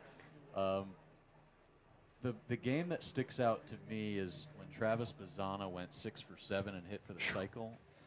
And then the other one other than that wasn't broadcast, and this is great. We get a mound visit to talk about it. But Harrison Cohen in my first year, who pitched 5 one-hit innings against Hyannis to force a Game 3 in the playoffs the first round that year, that was electric. I wasn't on air at the time, but that was, when you ask me what game sticks out the most, that's probably it. And Cohen obviously, signed a non-drafted free agent deal later that summer with the Yankees, his hometown team, and now he's all the way up with AAA Scranton Wilkes-Barre. So that's been super cool to think about, and now watch his career kind of progress.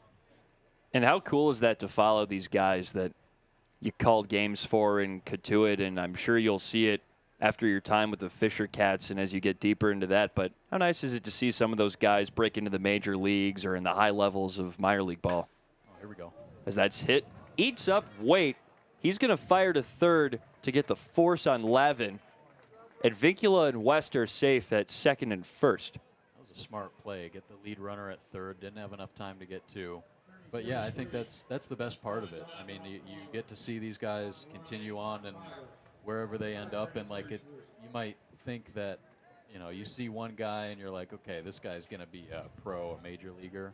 And then there are some guys who will completely surprise you. You say, well, I can't believe that guy has, been able to put together such a great pro career. But, yeah, I think that's probably the coolest part.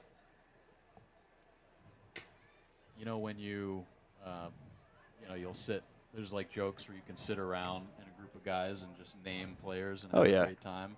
That's what you guys are going to experience being on the Cape. You could sit here and name as many college baseball players and then eventually pro guys like that. Let's snap of your fingers just because all the turnover, and you guys are about to watch a ton of baseball this summer, and that's just so cool that you get to experience it. A cursory check of second base for Beavis. But heck, I think so far it's been watch a game at the field, call the game, then listen to some baseball on the way home, watch some baseball at home. That's what we're living here in Cotuit. Yeah, a lot of baseball. You guys in the groove yet? You kind of hit that groove where you're just thinking about Kets baseball all the time? Yes. You were mentioning that Absolutely. earlier today. I think we got to the stadium today and we realized, okay, our lives are fully Cotuit now. Like this is pretty much it 24/7, which has been fun. I think crossing that threshold, it was like the last step, being out here on Cape. Now we're just all in the groove. Hit on the ground towards short. Waite gets the force at second to end the inning.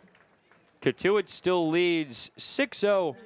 We'll bring it back to Reed Mooring in the top of the fourth here in a moment, but thanks, Joe, for hanging out with us. Yeah, guys, thank you so much. This was awesome, and best of luck moving forward. You guys are doing a great job, so just keep it up. Thank you, thank you.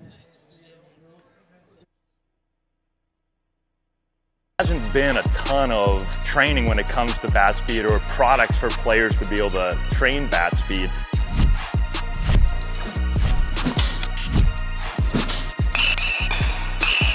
You can improve your bat speed and reach your goals working 10 to 15 minutes a day on this a couple of times a week. That's a no-brainer for every player. If you can dream it, if you can cruise in it, if you can summer in it, fish from it, or take it for a day at the beach, we can protect it. The Baldwin Group. Protecting the possible. When we see our patient, our philosophy is to not just take care of the isolated pathology or problem that they're here for.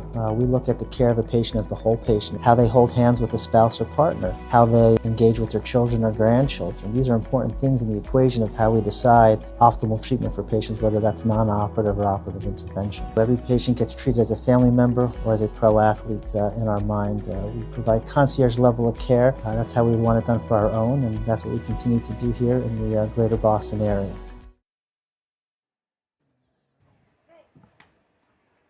Top of the fourth, Cotuit up on Bourne, and I think we're going to give the keys to Joe here for a moment on the play-by-play side. Let him show what he showed the Cotuit crowd for a couple of years here and is showing all the Fisher Cats fans up in New Hampshire. Yeah, got to stay sharp. We got big 3-game series coming up against Portland Sea Dogs, so and then we're going up to Portland for the fourth. That should be cool. What do you guys got for the fourth?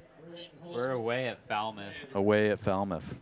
Got so the parade. Trades off. That'll be awesome. Yeah, parade is definitely one of the best times of the year, and we'll start the top of the fourth inning.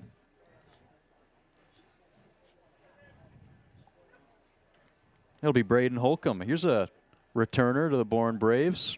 First pitch to him down at the bottom of the zone. We get a called strike one. Who we got pitching right now? Reed Mooring. Reed Mooring. Here we go. Right-handed pitcher. It'll take some time. 4 hits for the Bravos. 8 for the Kets. Mooring strong through 3. Next offering. Looked like similar location. Doesn't get the same result, though. It's 1-1. Well, Mooring now up above 52 pitches. See how long New Kettleers manager Lauren Hibbs lets him go in this ball game. Next pitch. There you go, breaking ball, bottom of the zone, another strike, 78 on the gun. So what have we liked from Mooring so far? I think his control has been something we've liked, at least in this start. Only 1 walk through 3 innings so far, and only a couple in his first start. Slapped high towards right center field. That's going to send Sanderson back to the alleyway, but that'll be Wiggins to pull it down. 1 away. Well, I got to ask you, Austin, what was it like working with Tyler Danberg? Well, I mean, it was pretty great to say the least. I mean, I know he's got high praise everywhere, and he's going to get it from me, too. We actually talked to him on the phone the other day, and nice. I sent him some tape this morning. Funny you say that, but, man, getting in the booth with him was like getting in the booth with a big league broadcaster, honestly. The way he prepared and just went about his business was very professional, and I'm happy to call him a pretty close friend now after all the time we've spent together. That's cool. I felt the same way. I mean, he is just so seasoned and so good at what he does and takes it, the amount of work that he puts in behind the scenes is unbelievable. Learned a ton from him. Ditto. Yeah. We got Logan Hughes batting now, DH for Bourne. 1 away, 1-1 count. Mooring nods up and down a couple of times. Here's a deep breath, and he fires. Just missed, 2-1. You guys make it up to Fenway a few weeks ago, or no? We did. Nice. Had a real nice experience there. Saw a few Ketts long balls and I'd say some good fielding. Good fielding. Love that. 2-1. Back to the screen. Even it up. Just to be at Fenway and see the history, especially with the monster, just to look at that in person, I think that was probably the best part of the day as well. Was that your first time going to Fenway, both of you? Oh, yeah. Nice. Being on top of the monster was pretty cool, too, must say. Break-even pitch. And runs full. So they let you guys go up to the monster, because I remember 2 years ago I went up there with my roommate Wilmar Court. We had to sneak past some security guards, and then we got kicked out within 30 seconds. But we got the photos, and it was cool. So they let you guys go up there? Well, we eventually got kicked off as well. Nice. Ball 4 to Logan Hughes. He reaches first. I'll bring up Gavin Kelly. I poked my head into the press box area as well. Really? How'd you do that? Open door? Really? You're kind of incriminating yourself. This guy's never going to be allowed in Fenway ever again. This is the downfall of the Cape League day at Fenway now. Well, that was just part of the tour. We got an employee of the Red Sox in the booth right now. You guys better be careful. It's a good point. Might get banned for life. Maybe. It is funny, though. There was a middle school, it looked like, field trip going on around Fenway in the midst of all the Fenway Day festivities. So it was a bit of a weird mixed bill there. They were probably really confused. Yeah. They're like, this isn't the Red Sox. Who are these guys? Why is there batting practice going on all day? Yeah. Why is this Kettleers intern following us and pretending to be a part of the tour group? Very interesting you say that. You guys tried any of the local spots yet? Oh, yeah. The Coop has been a favorite. Yeah? What's your order? I think I asked you guys this already. Reuben has been the frequent choice for me. I've tried the, what's it called? I would not like to get the wrong name on air, but it's the local favorite. Oh man, I know what you're talking about. I think it's the Cotuit Special. Yeah, the Cotuit Special. I was a fan of that. Yeah, big fan. That was my order too. Can't go wrong. See, I've been a grilled pastrami guy. I think the grilled pastrami's been my go-to. Huh? I never had that one. 0-1 pitch up and inside. It's Gavin Kelly with the runner on first, 1 away. It's always cool to look back at these rosters and see, the familiar names, who you knew were there last year. And then also other guys who will switch teams. It's interesting. 1-1. Too high, 2-1. It's Zane Coppersmith. He's with the Ketts now, right? I believe he was a Bourne Brave last season. Yeah, pitched last night. Yeah. Is he a starter or he's more of a back-end guy? I'd say long relief has been his role. And then Holcomb, Bourne 2 straight years. That's right. So you've probably known the history between these two teams in the playoffs the last few years. Especially last year. 2-1 fought off foul. How was it calling that? That was fun. You guys will definitely, hopefully you get to experience it this year, but the playoffs is an extra gear. But you will, it's a new season, right? So you just got to get in. Harwich lost 16 of 17 games going into the playoffs last year. They're still able to make it. They go on to win the thing. Another foul ball. It'll stay 2-2. I think that's the fun thing about the Cape League. Just almost anyone can get in 8 out of 10 teams, and you have a team like Harwich make a run like that. Yeah. It's special. To be a part of that must have been sweet. This one's rocketed towards right field. It'll sink in right in front of Sanderson. Runner gets held up on second. First and second, one away for Bourne. Now Campbell Smithwick. It's going to be another returner digging in. Heck of a name. Not bad. Now you got, Chris, I see you got some numbers here. That 4 for 13, would that be against Cotuit coming into the year? Or is that's his season. He's oh, wow. Very limited plate appearances for Smithwick. Love the way you score your book. This is great. Thank you. That's high praise. First pitch in, strike one. So who am I stealing an inning from here? That's me, but that's totally fine. Just one half inning. Hey, fine by me. We'll work it out later on in the season. We'll bring a guest on during a Chris half inning. Yeah, you got to even it up. We'll force Tyler up here, and he can throw one down. He better make it up at some point. He's down in Frisco a bit longer. 0-2. Just missed. Or Tim Crowley's been around here and there. We could get him in the booth. I can't remember if we had Tim on last year. That would be a mistake if we didn't. But Tim would be a great guy to have on. 1-2 offering. Just misses again. Looked like he's going for that same spot, top of the zone. So Mooring, kind of a mid-90s guy, 93, 94. 2-2 again. Slow roller right side past Advincula. See if this will score a run. It won't. That'll load him up for the Braves. One gone, bases juiced. Looks like Kett's got some action in the bullpen and left. Yeah, I think Mooring's allowed, 6 hits now, I'm pretty sure. And he'll go to the pen. 72 pitches. Whew. He's getting up there.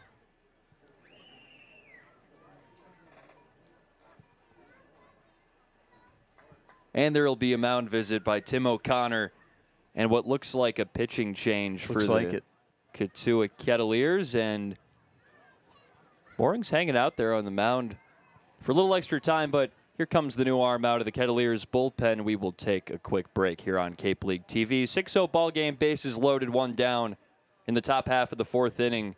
Kett's up here on Cape League TV. Get ready for big results with our small machines. With more power, performance, comfort, and savings, they're ready for every job. And we're ready with plenty of inventory, the best support in the business, same-day parts availability, and locations across the Northeast. So you can always be ready to work. Milton Cat, always ready.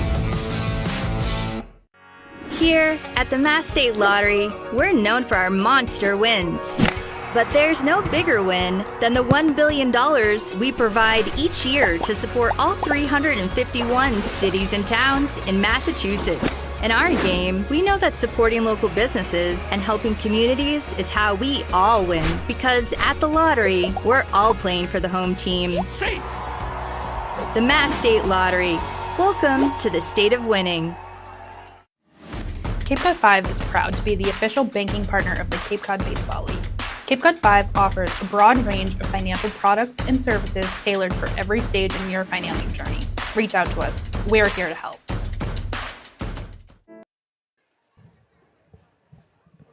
New arm for the Kettleers is Ryan Buckler, making his 4th appearance of the summer.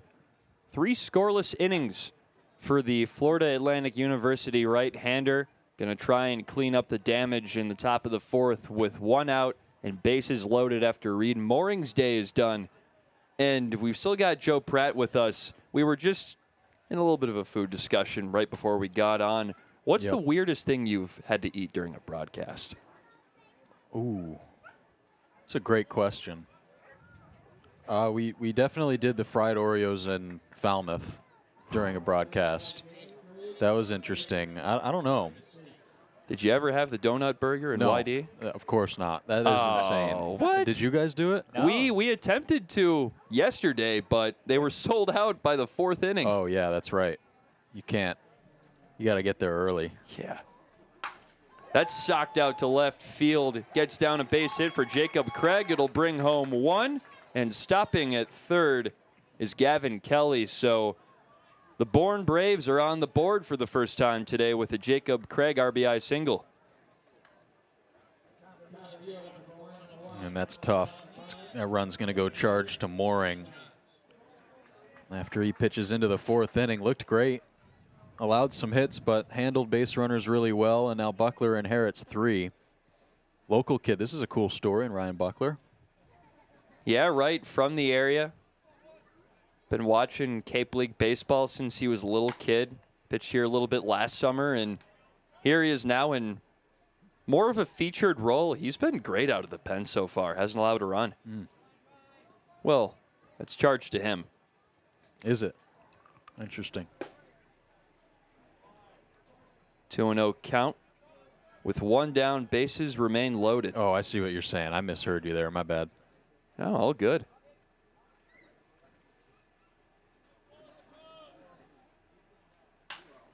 That's lifted high into left field. Running back on it is West. And making the catch, loses his hat.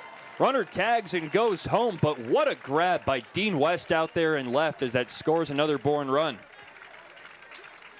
I mean, this is just his first game, and he has already made a plethora of highlight plays out there. I mean, getting his first hit, now his first highlight catch, it just keeps going for West.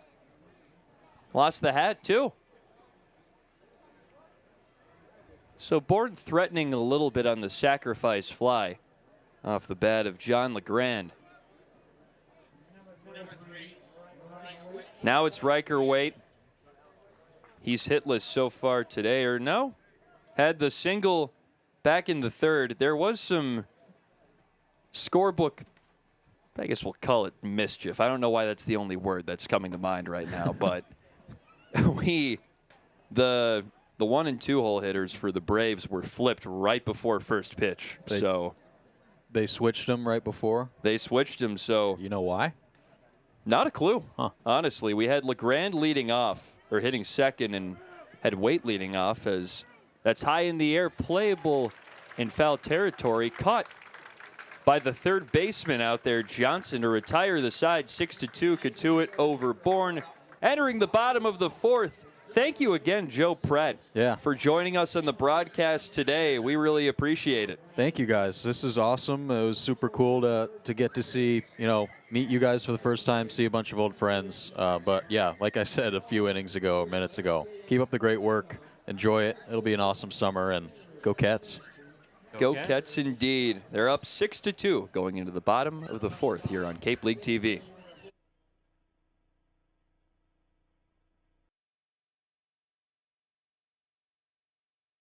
When we see our patient, our philosophy is to not just take care of the isolated pathology or problem that they're here for. We look at the care of a patient as the whole patient, how they hold hands with a spouse or partner, how they engage with their children or grandchildren. These are important things in the equation of how we decide optimal treatment for patients, whether that's an operative or operative intervention. Every patient gets treated as a family member or as a pro athlete in our mind. We provide concierge level of care. That's how we want it done for our own, and that's what we continue to do here in the greater Boston area. Here at the Mass State Lottery, we know there's no bigger win than the $1 billion we provide each year to support all 351 cities and towns in Massachusetts. Now that's how we all win. The Mass State Lottery. Welcome to the state of winning.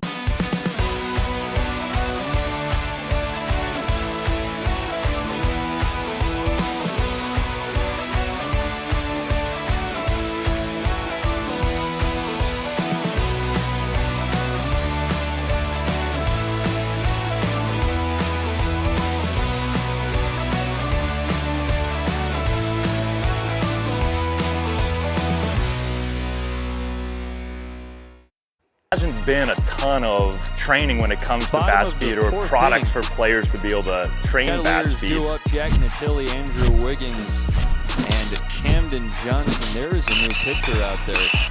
You can improve your bat speed and reach your goals working 10 to 15 minutes a day on this a couple of times a week. That's a no-brainer for every player.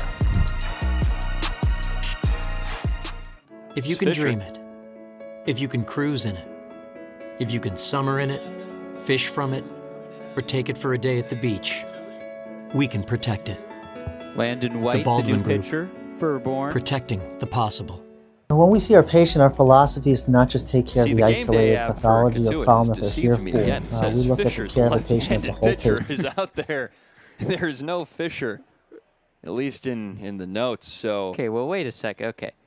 The Bourne roster says Landon White wears 41, which is the jersey of the pitcher, but he's right-handed.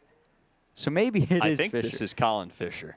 We've seen some, as that's lifted softly, easy out for Riker Waite, the bat of Jack Natili, but we've seen some late number changes for them. Campbell Smithwick came in as number 45, but was wearing jersey number 30 today. And now we see this, so some mismatching here and there, I guess you could say. We're being kept on our toes here, that's for sure. Yeah, to say the least. Well, this brings up Andrew Wiggins. Thanks again to Joe Pratt, the New Hampshire Fisher Cats and former Kettleers broadcaster, for joining us on the air. He's here to take in some Cats baseball for the first time this summer. 1-1 count to Wiggins.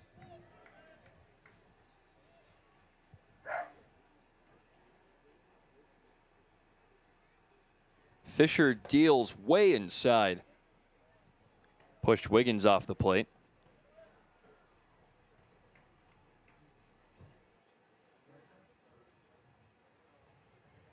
Colin Fisher, the lefty out of Arkansas. Nice pitch on the lower half. Well, this is his first appearance of the season, a recent addition to this Bourne roster, so that might explain why he's still not settled into his right jersey. Hurled one low. Was real close. So it's a 3-2 count to Wiggins. He's reached twice, both via the walk. 462 earned run average at Arkansas this year. Kind of splitting his time between starting and coming out of the bullpen. 16 appearances, 5 starts, 10 appearances, 7 starts as a freshman.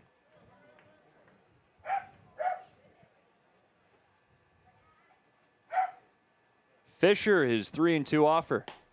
Outside. Wiggins took a beat. There have been some late strike 3 calls from the home plate umpire, John LaMattina, today. So Wiggins waited a second before tossing the bat away for his 3rd straight walk. Well, it's the 7th walk issued to Cotuit batsmen today. Wiggins has been the recipient of almost half of them. I mean, like you just said, Connor, with 3. Wiggins does know how to work a walk. He was walked 3 times in a game earlier this season when Cotuit took on Hyannis. Right in this ballpark.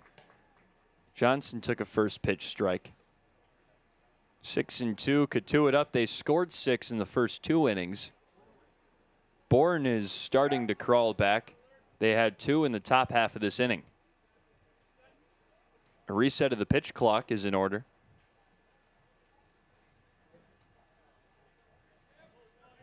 Each of these teams trying to climb out of the bottom of the West Division. Cotuit 2-8-1. Bourne 4-6-1. They are 4-5.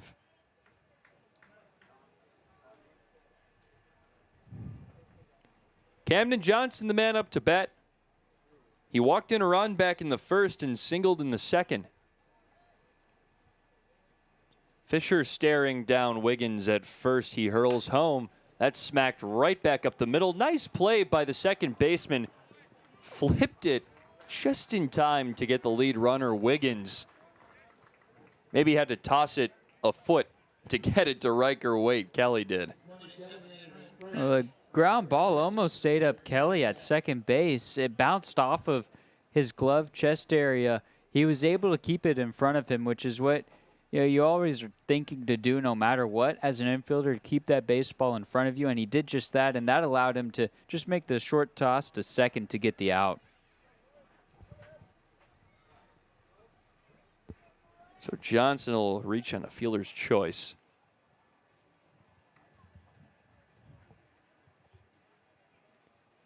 Now it's Anderson French, grounded into a double play back in the first, struck out swinging in the second. Fisher, long look at first, throws over again. In time, they got Johnson on the pickoff. Fisher, a deceptive move. And the Kettleers are out on the base paths twice this inning. Score is 6-2. Ket's lead going into the top half of the fifth.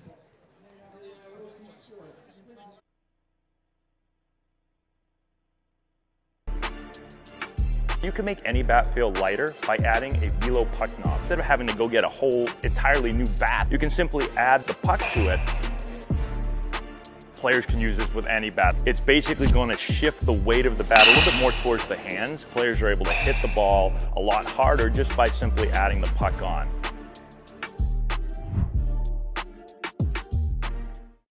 Here at the Mass State Lottery, we're known for our monster wins.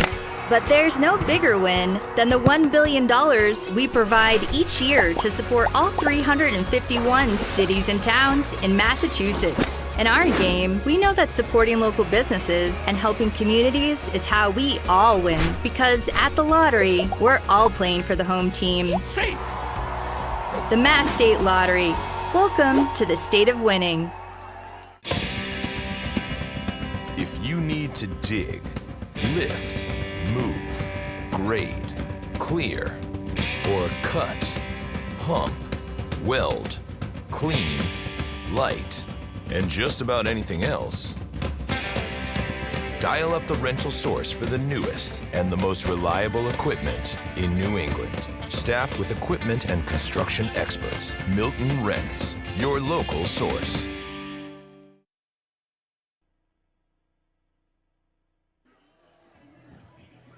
Top half of the fifth, Reed Mooring's day.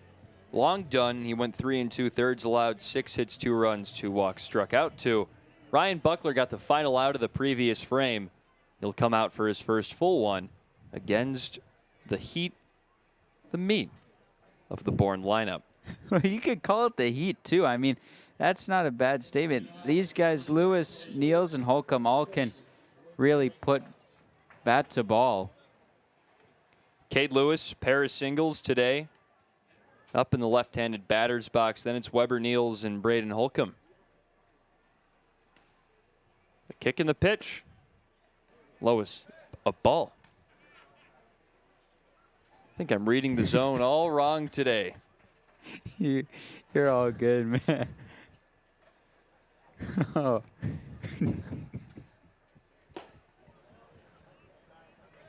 Granted, John Lamatina has a fairly tight strike zone. That's been the observation. We are getting caught off guard up here. Oh, boy. 2-0 pitch. Hit high, foul. 2-1. I mean, with this, we will say, it's not an uncharacteristic strike zone. These are some good calls. It's just a bit of a borderline strike zone. There's been a lot more walks today than strikeouts across the board. A total of 8 walks issued between these two teams. There's a strike. Right down the middle for Buckler. Count is even at 2. Only 4 strikeouts combined between the two squads.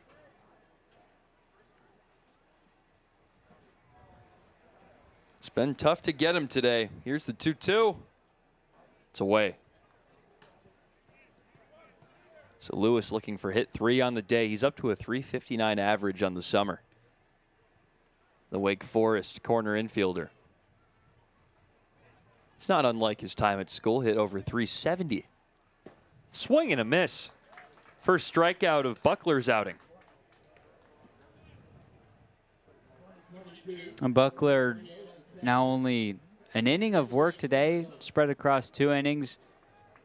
Able to really now get a fresh start. He came in a bit of a precarious situation.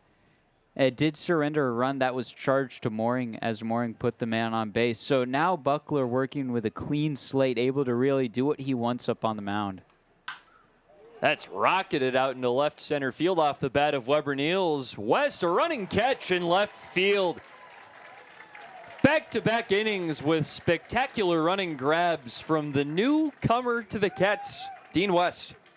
Both of them just over the shoulder. He has so much speed. A lot of these are getting near the wall. Typically, you'll see guys or outfielders take the ball off a hop or play it off the wall. West says otherwise. He says, let me run it down and catch it over my shoulder. He got a ball that was tagged to left center field by Weber Niels and made it look routine. It's got to give some pause to Kettleers pitchers that they already had Wiggins out there in center, Sanderson in right, and now you got Dean West out there in left too. Nothing's getting down. No, it is a true well, I was going to say no fly zone. Does that work? No land zone? Something like that. I think no fly zone plays. You know what you mean. It's 0-2 to Braden Holcomb. And not to mention Easton Winfield and Nolan Stevens, 2 guys with massive arms and can cover a lot of ground on the bench today for the Kettleers. You know what? After giving it a half more minute of thought, restricted airspace. That's what we could call the outfield here at Lowell Park. Restricted airspace. I like it. The 0-2. No offer on a pitch just off the plate. I like the breaking ball for Buckler. Sliding action into the left-handed batter's box.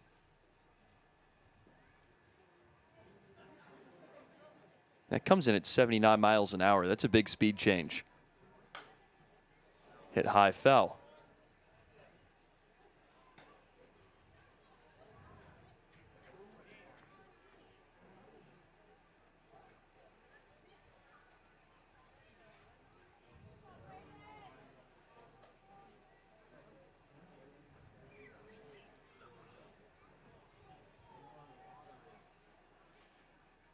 Holcomb is ready.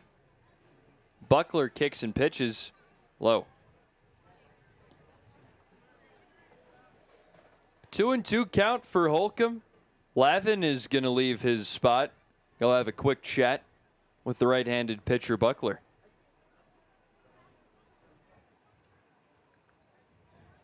Ryan Buckler has not allowed a base runner yet. Did allow a sacrifice fly back in the 4th. That run was tabbed to Reed Mooring's tally. 2-2, the mound visit concludes.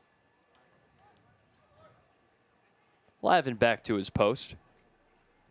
Now, we haven't really acknowledged it on the broadcast yet, but really nice crowd for as cloudy of a day as it is. People filling each grandstand down the first and third base lines. Chairs lining the walls. Even a nice contingent of people past the outfield fence. Because it's still warm. It's about 70 degrees. No rain. There was a little sprinkle earlier in the day, but that concluded quickly. Counts 3-2 to Braden Holcomb. Socked out to left center field. Charging in on it is Wiggins, and that drops. A base hit for Holcomb, who's digging for 2, and he slides in time. Wiggins didn't see him advancing and took an extra beat to throw it in.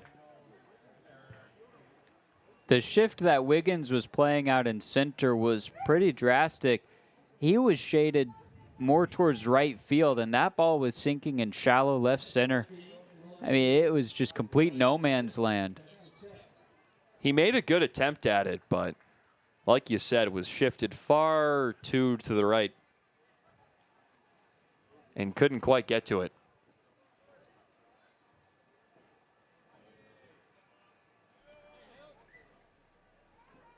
In comes Logan Hughes, the left-handed swinging designated hitter. Hits that one on a line on the ground into the outfield. Holcomb screaming around third. The throw home, not in time. Holcomb scores on an RBI single by Logan Hughes, and all of a sudden, it's a 3-run ball game. Yeah, Bourne has done a solid job of chipping away at this Cotuit lead. Just racking together some base hits, taking advantage of a walk or two in the previous inning, and it's really just been timely hitting for the Bravos. It's Gavin Kelly now with Hughes on first. So they call it a single for Holcomb, advancing on a fielding error by Wiggins, they say. High in the air, just off towards right center field. It's going to be played by the right fielder, Sanderson. Can of corn to retire the side, 6-3. Bourne taps on one more as we go to the bottom of the fifth. I'll hand off the play-by-play duties to Chris Albright for the rest of the way here.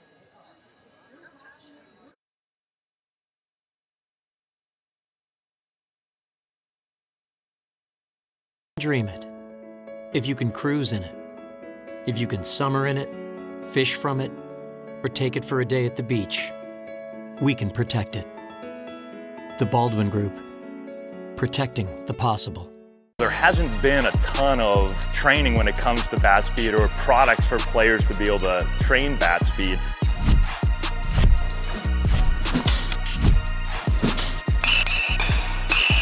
You can improve your bat speed and reach your goals working 10 to 15 minutes a day on this a couple of times a week. That's a no-brainer for every player.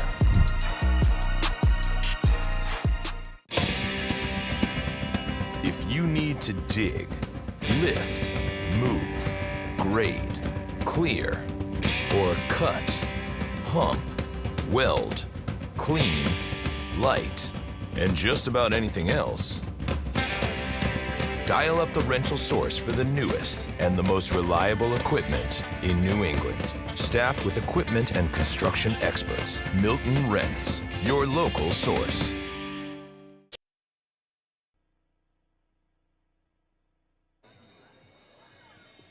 Back here, bottom of the fifth, Chris Albright joined alongside Connor Shue, the third member of our team, Brooke Kilgore, doing the sideline hits, and Riley Lewis and Sorka Lewis helping us out with production and directing.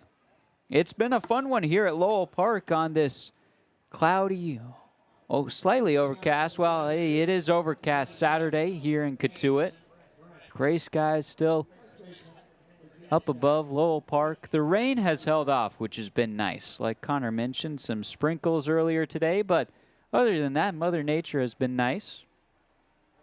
Due up for the Kettleers in this inning, Anderson French, Case Sanderson, and Luke Lavin, all getting their first look at Colin Fisher, who remains out on the bump. The lefty who replaced Logan Beavis after 3 full innings of work from Beavis came into this game in a fireman-type situation. The starting pitcher, Boaz for Bourne, surrendering 4 runs in the first inning. Did not record an out, so Beavis, after a quick warm-up, came into this one. Now it's Fisher's turn. He's even in the count with French, 1-1. Yanks a fastball outside. French today is 0 for 2. He was up to bat in the past inning, but a pickoff attempt, a successful one is that, on Camden Johnson ended the inning. So now French will be getting his, you could call it, second look at Fisher. Count now even at 2-2.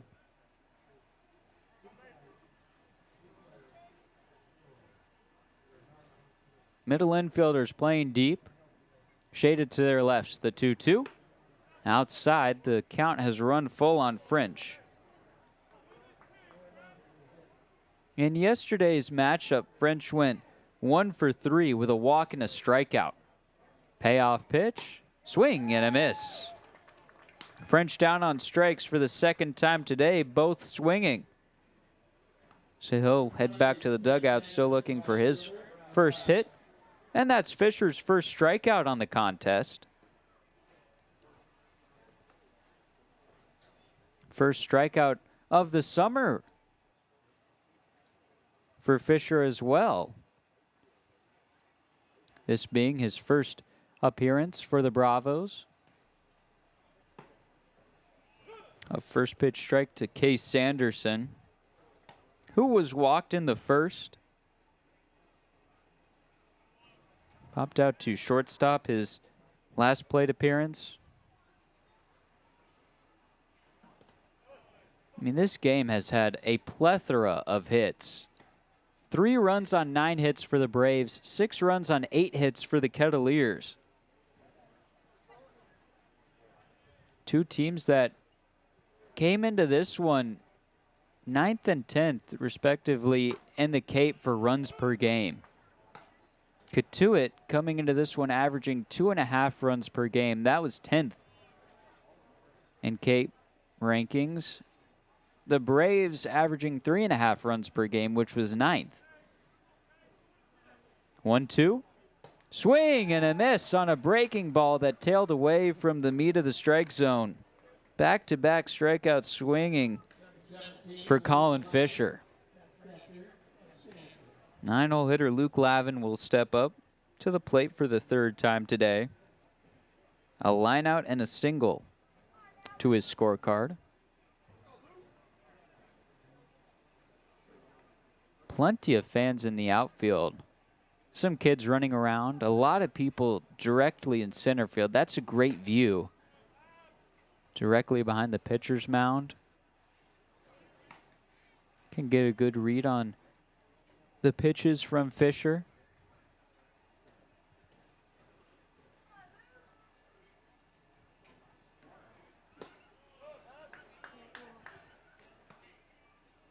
The infield alignment has remained similar throughout this game for Bourne.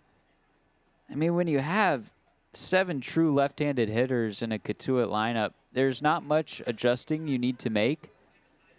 So the natural position for all these infielders has been shaded to their lefts. The first baseman, Jacob Craig, he's about 5 or 6 feet from the first base foul line. Larger gap between Craig and Kelly, first and second, then the shortstop and third baseman, Waite and Lewis. 3-1 the count on Luke Lavin here with 2 outs, bottom of the 5th. Cotuit still holding on to a 3-run lead. Looking for their first hit in 2 innings. Count has now run full.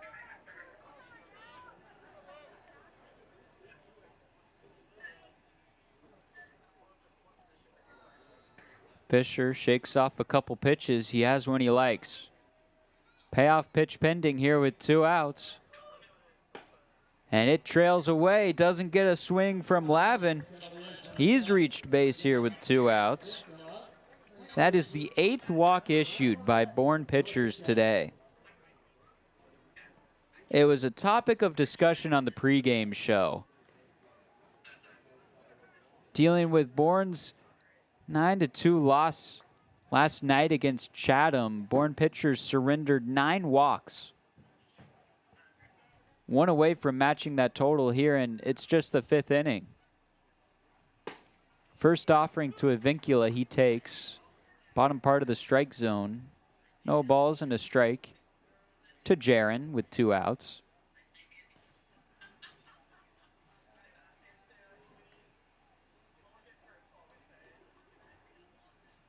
And that plunks Avincula on the back right near the number 7. Back-to-back base runners for the Kettleers, neither reaching base with a hit.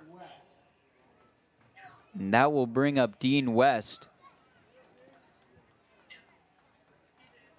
who ripped a single in his first plate appearance as a Kettleer. I mean, a true welcome to Cotuit moment.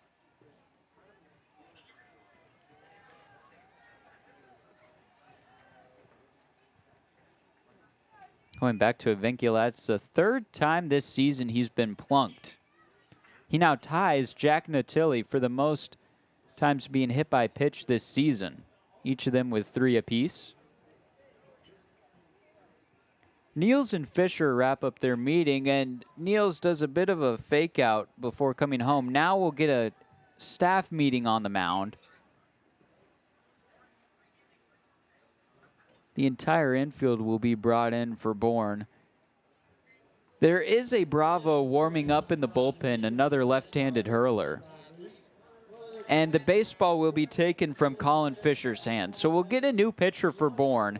Runners on first and second with 2 outs as West will take another breather back in the dugout. We'll tell you all about this new pitcher for Bourne after this break. You're watching Cotuit Kettleers baseball. And actually, we won't take a break. We'll use this as an opportunity to kick it to the third member of our team, Brooke Kilgore, who is down field side with a former Kettleer. Hey, Chris. Hey, Connor. I am so lucky to have the opportunity to talk to my former mentor, Adele Huffman, who is a former sideline reporter for the Cotuit Kettleers not too long ago. First of all, Adele, how are you? I'm so good. It feels good to be home, honestly. Well, welcome back. I think we got a couple questions fans will definitely want to know the answer to. First of all, how did you get into sideline reporting? So I actually started on the same team like Connor with the Tri-City Chili Peppers. I didn't do sideline reporting at first. I was the MC, so a little bit of entertainment and comedy action there, and then moved into sideline reporting. And, yeah, just gone from there. And now we're here. You spent the whole Cotuit Kettleers. Now you're with the Boston Red Sox, working in sales, getting to meet the Bachelorette, which is so cool. We have to ask, what was your favorite memory here in the 508? Okay, so easy answer, Fenway Day. But second answer, one night we were in Chatham, and Joe and I realized that Alex had never had a hot dog in his life. Really? Immediately, 5 hot dogs come our way, and we're all sitting on the broadcast, eating these hot dogs, getting Alex's first reaction to ever trying one. That was probably the best night of my life. I love that, and I'm sure our guys up there would love that too if 5 hot dogs just randomly appeared in the press box. Final question for you. If you could play on the field, which one would you choose? Brooke, this is an easy answer for me. It would have to be pitcher because I'm all about the little rituals. I would walk around the mound. I would get up there. I've had my little ritual and go play my game. It would be bad for the rest of the team because I can't see it going well for me. Look out for Adele Huffman on the mound. We'll throw it back to you guys. Thanks. All right.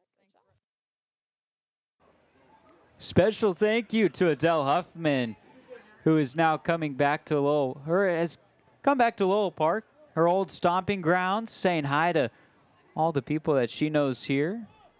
Fun hit from Brooke and Adele, and the new pitcher on the mound for the Bourne Braves, Will Whelan, another lefty coming out of the bullpen against a left-handed hitting heavy Cotuit lineup. It'll be Dean West taking the first look at Whelan. On the season, he has yet to allow a run through 5 2/3 innings of work.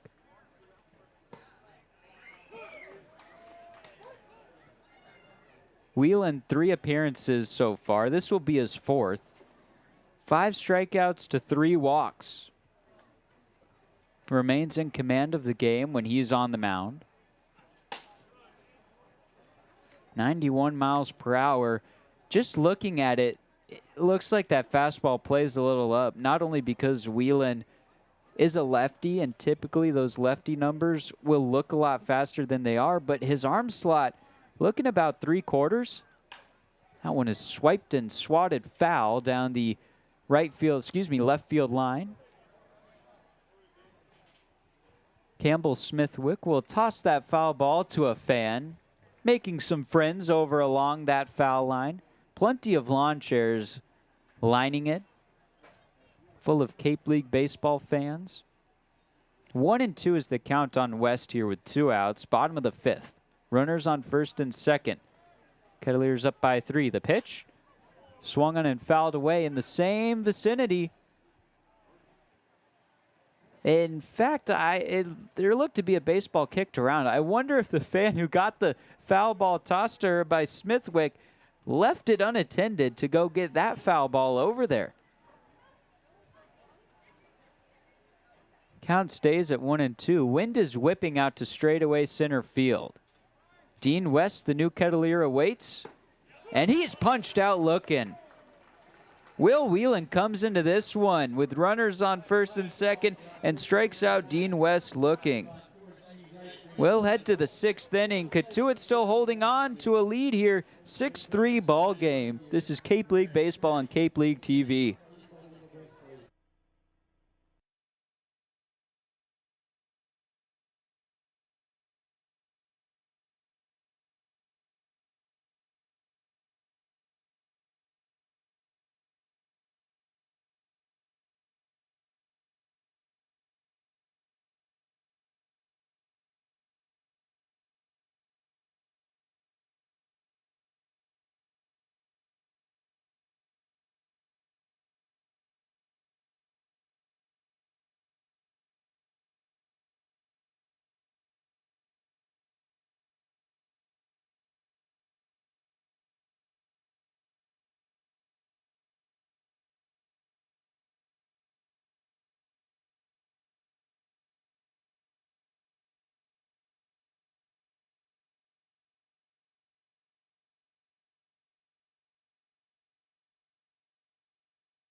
Top of the 6th, Bourne coming up to bat here at Lowell Park on a cloudy 71-degree day, just about a mile from Cotuit Bay.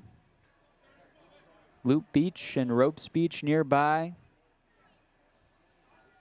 Can see the seagulls that are nearby flying overhead. First pitch from Ryan Buckler on Campbell Smithwick.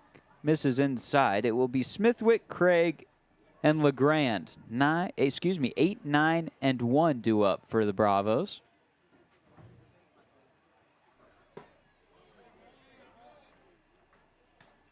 Have a new defensive alignment, or a substitution, I should say, for Cotuit.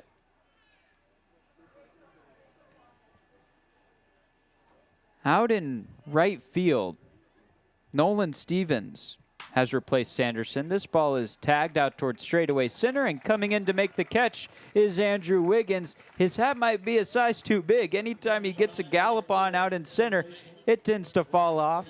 One away here in the top of the 6th.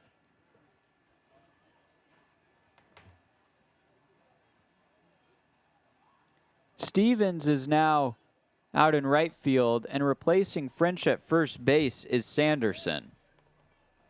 Again, that's Stevens in right field, Sanderson now at first.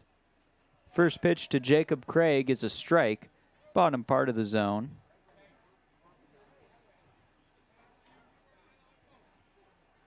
Craig today, 1 for 2. Had an RBI single his last plate appearance.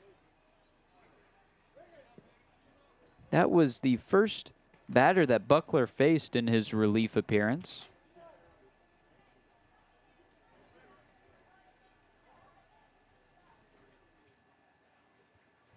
Just the first of 3 hits allowed from Buckler. He has been solid out of the bullpen for Cotuit. He favors that breaking ball. Being a right-hander, it can start anywhere from the inner part of the plate against these right-handed hitters and tail away, or start over the plate and end up in the left-handed batter's box. That fastball misses upstairs. 3-1 the count on Craig. Craig is no longer hitless on the season. 1 for 9, a walk and 4 strikeouts for the Beaver. He takes a strike. Count now full, 3-2 with 1 away.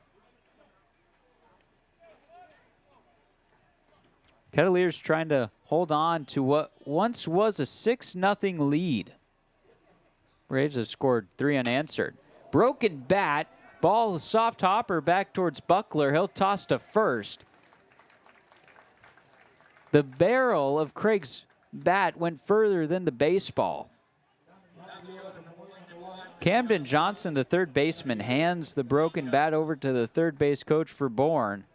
It landed just near the infield dirt, and the bat boys for Bourne having to gather all the pieces. 2 away now in the top of the 6th. Craig retired on the 1-3 putout, and that brings up the leadoff man, John LeGrand, who is 0 for 2 today. Does have a sacrifice fly brought in the second run of the ball game for the Braves. First pitch swinging a chopper towards first. The new first baseman, Sanderson, will take it himself to the first base bag. It's a 1-2-3 inning worked from Ryan Buckler. Lead still 3 for Cotuit. We'll head to the bottom of the 6th here on Cape League TV.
Bottom of 6, nearly 2/3 through this one here at Lowell Park. First pitch was at 5:03 local. It's now 7:18. A regularly paced baseball game, a change from yesterday's matchup where Cotuit took on YD and the first 4.5 innings were done within an hour. Farber shows bunt, chops it right at the plate, foul. Farber today is 1 for 2. He singled in the second, grounded out in the third. In the first, he was walked and came around to score.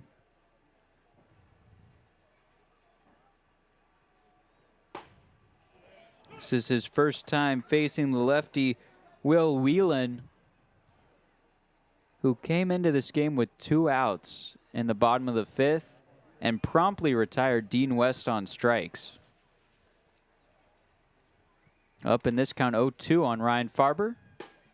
And they're called strike 3. Back-to-back strikeouts looking. And the Kettleers offense has really seemed to slow down a little bit after the first couple of innings, scored all 6 in each of those frames, but pitching's done a good job to hold off Bourne. Hopefully the bats can pick it up again. Up will step Jack Natilli. Natilli, 2 for 3 today. He'll take away for ball 1.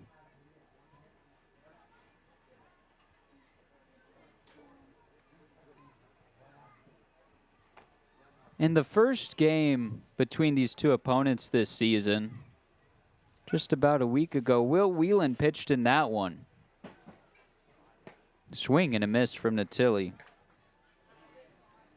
Whelan was the true closer in the game for Bourne.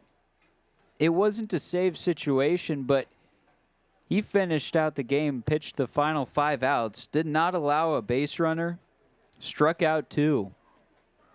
Dominant against the Kettleers the first time, and he's been dominant today. 1-2 the count on Natilli. Looking for a 3-hit game.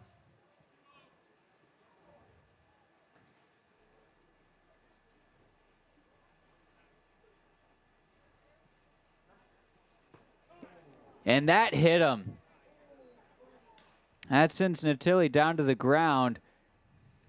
He'll walk it off. Earns the first 90 the hard way. It was against Bourne for the first time this season that Natilli was hit by a pitch and had to exit the game after it. He ended up staying on base but was pulled after the end of that inning. Natilli, now you would assume Bourne is probably his least favorite team to play. I think so. He got tagged on the wrist in that first game, and that sent him out for, well, almost a week. He came back on Friday. So, I don't know. I haven't seen much retaliation on Cape from hit by pitches, but, man, he's been getting tagged up. Wiggins up. He has been walked 3 times today. This is his 4th plate appearance.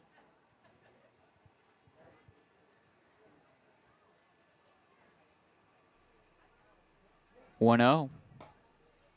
Outside, 2-0. Wiggins on the season now evened up with walks and strikes. He has 11 walks on the year, 11 strikeouts.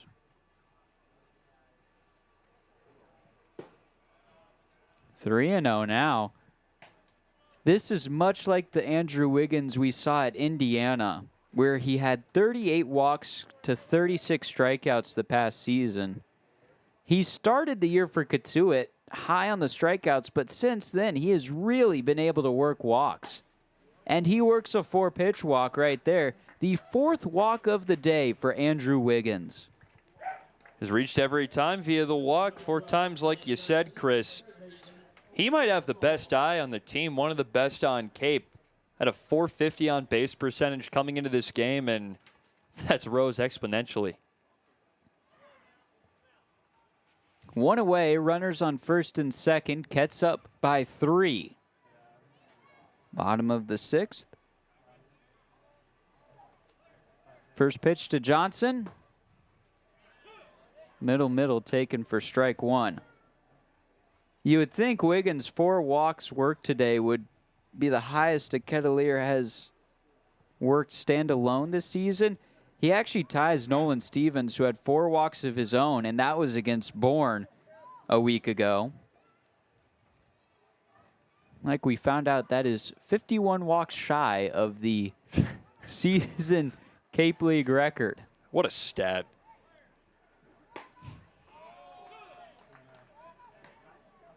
So like we said, when Stevens worked those walks, Wiggins needs to be walked 51 more times today.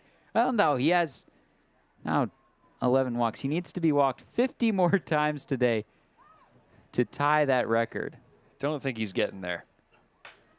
Swiped foul, staying alive is Johnson. 0-2 the count.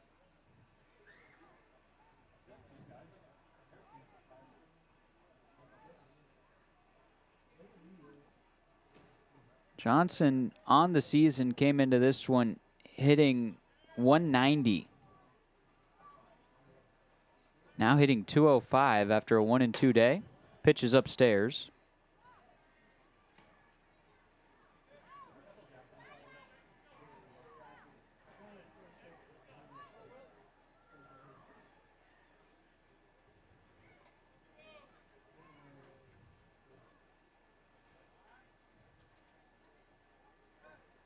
1-2. Tapped foul. Caught a piece of it to stay alive. Count will stay at 1-2. Nolan Stevens is on deck. He replaced Anderson French on the lineup card and moved out to right field. So Sanderson now at first base.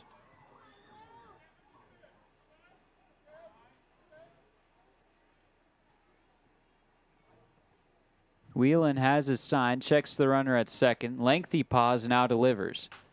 Breaking ball hit towards third. Bobbled by Lewis. He'll take it to third base to get the force out. Reaching first is Johnson. Wiggins safe at second.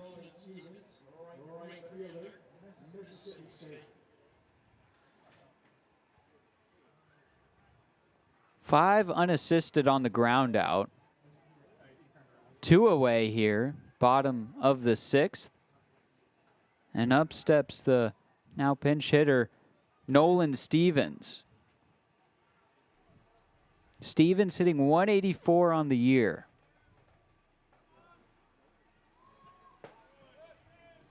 He has a pair of RBIs, 8 walks. The strikeouts have been the issue for him this summer. He's been punched out 14 times in 38 at-bats.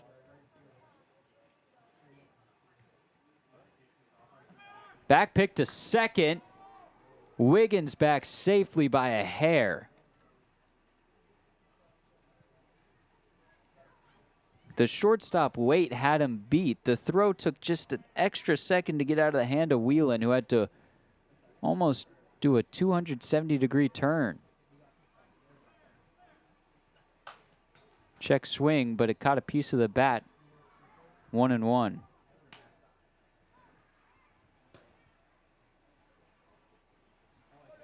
Just about 7:30 here. Fans beginning to pack up their lawn chairs and head home to make dinner.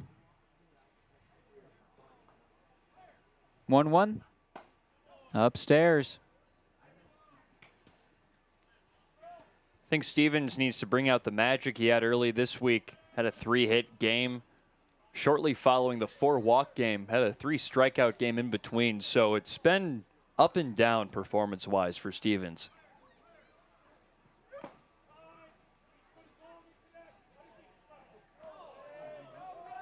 So what happened was that ball clipped the elbow guard of Nolan Stevens, but home plate umpire John Lamantina says that he extended his elbow into that pitch, therefore calling it a strike. Lauren Hibbs comes all the way out of the dugout to talk things over.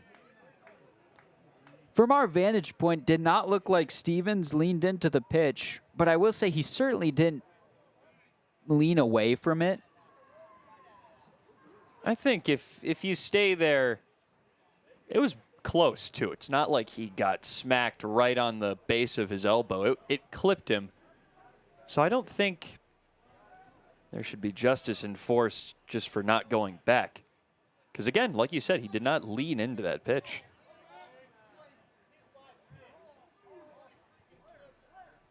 Two. Fouled away. The Cotuit dugout is still unpleased with that call. And we'll say it again. I mean, didn't lean away from it, but didn't lean into it. No, there's the rule that you have to make an effort to avoid being hit by a pitch, but that was up and in. Here's the 2-2. Outside, count will run full. Good for Stevens to fight back into it even after the tough call off the elbow guard. Runners on first and second. Ket's up 6-3. Will Whelan trying to work out of this inning. Payoff pitch with 2 outs on its way. Runners go. Swung on and hit softly toward shortstop. Charging in his weight. Throw to first. Beats out Stevens by a step. Cotuit strands a pair of runners on base. The lead stays 3. Bourne trying to chip in once more. We'll head to the 7th inning here at Lowell Park.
One of the best.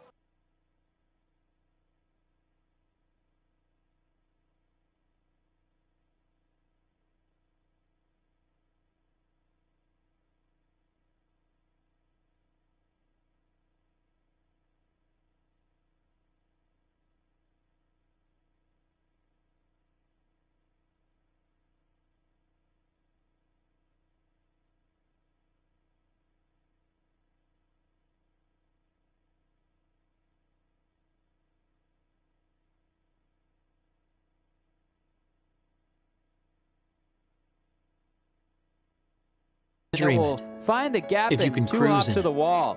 If you Wiggins can will summer play in it, it, heading fish for from third it, is Wade. or The take it throw for a to day at the third, beach. Not in time. We can protect it. The Baldwin Group. Protecting the possible. There hasn't A been a ton of lead-off training when it triple comes to bat for speed or Riker products Wade. for players to be able to train bat speed. Bats are continuing to get hot for the You can Braves. improve your bat speed and reach your goals Wade's working first 10 to triple 15 minutes a day on of the this a season. couple He of times matches a week. John That's a LeGrand. no-brainer Each for of them every have player. one apiece. The only two Braves to have a triple this season.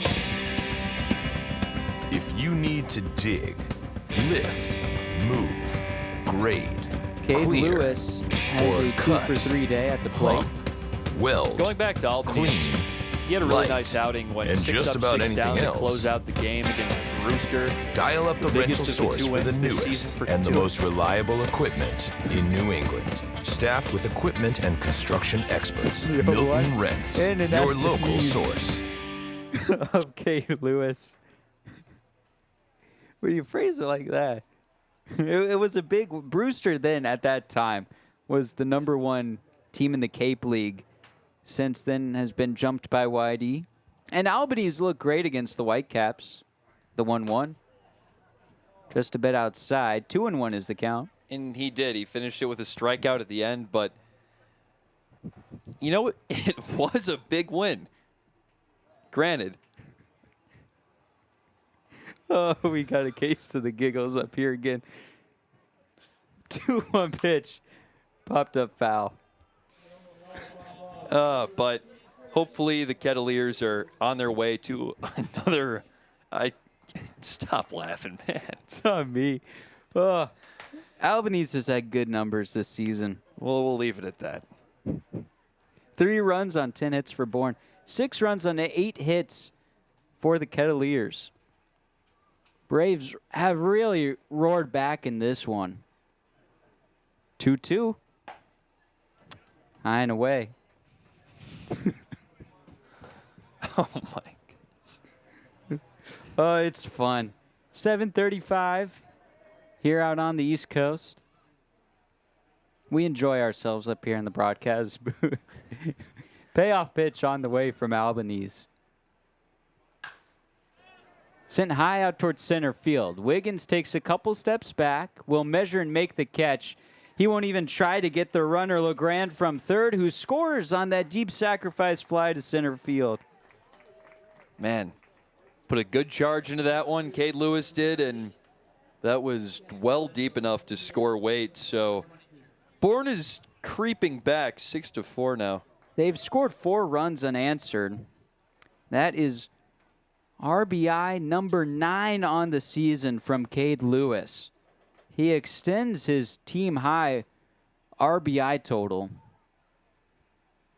The next closest Brave is John LeGrand with 5. So when the Braves need runs, Lewis has been one of the go-to guys, a consistent bat. Rocketed foul off the bat of Wade Nels. Oh, I thought we had it beat. Weber I thought Niels. we had it beat. Weber Niels. Niels. Jeez. 0-2, 1 out. No one on base now. Albanese with a lengthy pause up on the mound. Has his sign, now kicks and deals. In and at the chin, some true chin music from Albanese. to Niels. Niels is still looking for hit number 1 of this game. He had a good charge out to left center in his last at bat, but a highlight level catch from Dean West took that hit away. 1-2. Just a bit outside. Could hear the Cotuit crowd hold their breath, hoping for a delayed strike 3 call from home plate umpire John Lamantina. 2-2. Ripped out towards left field, sinks down for a base hit. Good piece of hitting by Niels. You could tell he was around on the breaking pitch of Albany's when he tagged that one out into foul territory in left field, and did the same thing, just slowed the bat speed down a little bit and fished it into left. There's a pinch runner for Bourne. Ryan Cooney is out at first base, and there will be a pause and play as there's a meeting on the mound. Looks like it won't be a call to the bullpen, but there are some arms out in Cotuit's left field bullpen, at least stretching out.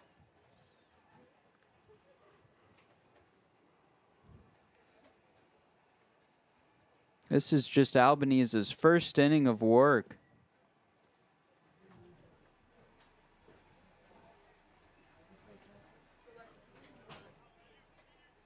Meeting on the mound has commenced. Tim O'Connor, the pitching coach for the Kettleers, will walk back to the dugout. Assistant coach Kevin Frady barking commands to the outfield on where to play the right-handed hitting Braden Holcomb. Holcomb had that RBI walk-off single when Bourne beat Cotuit. First pitch swung and fouled away. Sounded like it caught a piece of the catcher, Lavin.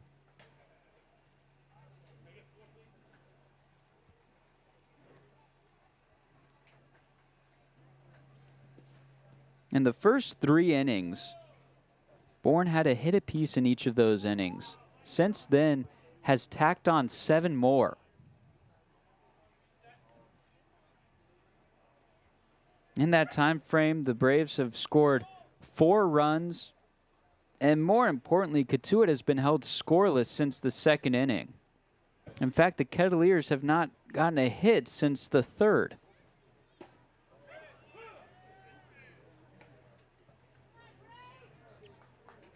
After getting some encouragement up on the mound, Albanese is now ahead in this count 0-2.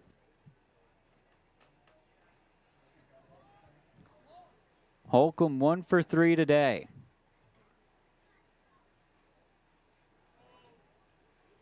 Swing and a miss. Albanese with his first strikeout of the afternoon.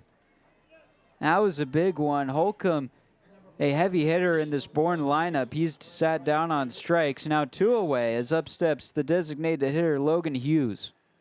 Albanese's stuff really explodes out of the hand, and we saw the best of it on that foul tip strikeout of Braden Holcomb. Just a great pitch. Hughes today, 1 for 2. Had an RBI single his last time up. That was in the 5th inning. He was walked and came around to score the first Brave run of the ball game in the 4th.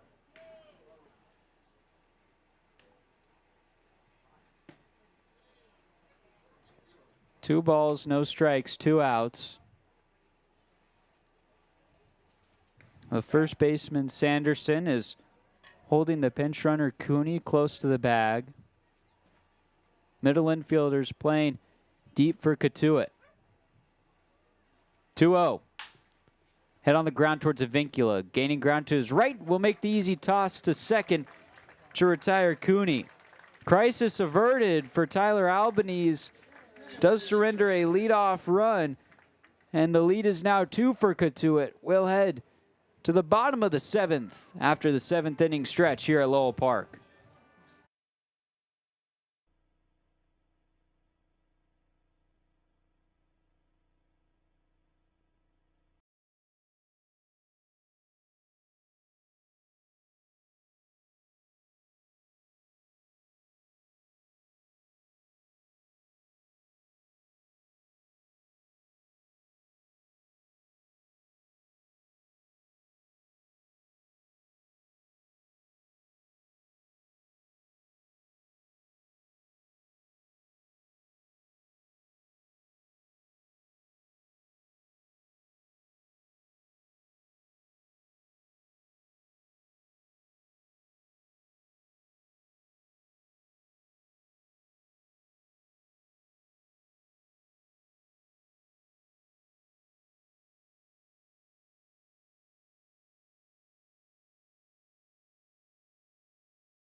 Bottom of the 7th, just wrapped up stretch time here at Lowell Park, and a couple of changes. New pitcher on the bump for Bourne, Josh Gunther, and now catching for the Braves, number 33, Jimmy Keenan. Keenan started the first game against Cotuit, had a hit. Count is 0-1 on Nolan Stevens, who came into this game in the top of the 6th, replacing Anderson French.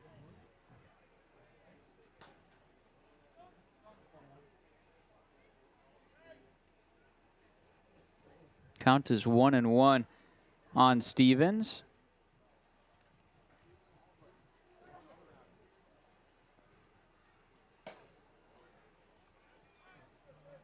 Nolan this season hitting 184. 7 hits so far.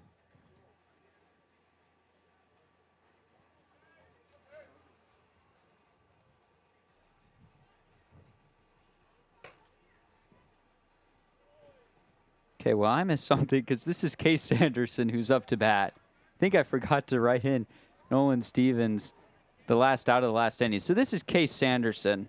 That explains why these stats sounded familiar as I said them. Sanderson is 0 for 2 today with a walk. And he just worked his second of the ball game. That is the 10th walk issued by Bourne pitchers. Every single arm for Bourne today has surrendered at least one walk. 3 for Boaz and Beavis, 2 for Fisher, 1 for Whelan, 1 for Gunther. And if you'll remember, in the beginning of this game, Folger Boaz allowed 4 runs before yielding an out. And that was really where the damage was done for Cotuit. I mean, those 4 runs in the first and the 2 runs in the second has been the extent of the Kettleers scoring. Showing bunt and just getting a piece of it is Luke Lavin. It looked very promising from the get-go. A pair of crooked numbers early on the board for Cotuit. The 4 runs, like we mentioned, was the most amount of runs in an inning for the Kets. So things looked promising. I mean, in the first inning, all 9 Cotuit batters came up to bat. Bunt shown again. This one is laid right near home plate, but foul. 0-2.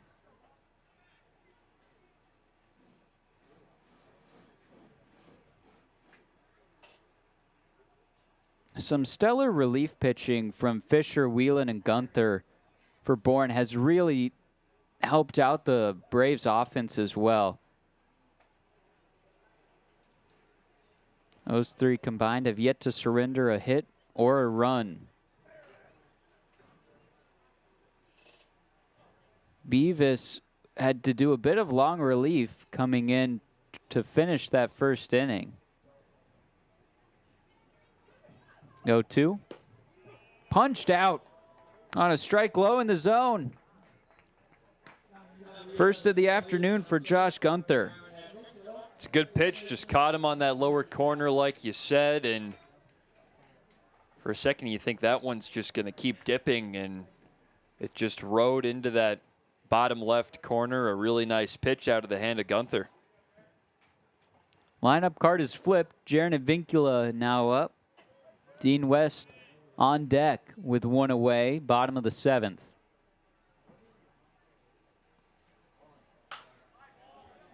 Fouled away.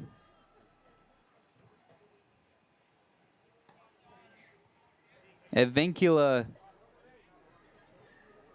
2 for 2 today. A single, a double, and then he's been hit by a pitch and walked. Vincula finds any way to get on base. 0-1. And at the dirt, 1-1. Vincula's average now up to .333 on the season. His on-base plus slugging, a team high, .765.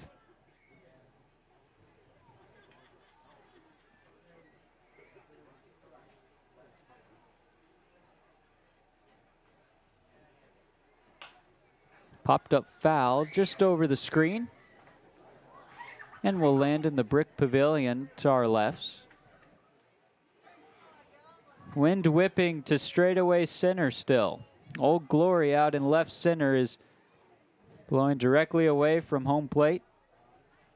Scoreboard illuminating the outfield on a cloudy day here in Cotuit. 0-2 pitch with 1 out. Chopper towards first, to second for 1. Back to first, not in time to beat out Avincula. Good effort from Cade Lewis, or Craig at first base to fire down to second, but Avincula just too fleet of foot. 3-4 on the fielder's choice putout.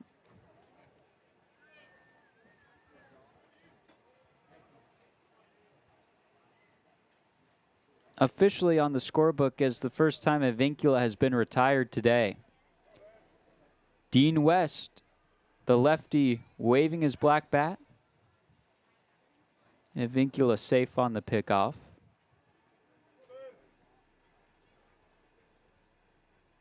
West has struck out twice today, has yet to be walked. That's important because at UCLA this past season, West was walked 49 times, only struck out 29 times. Avincula goes, pitches high, throw down to second on a laser, and Avincula's out. Caught stealing to end the inning.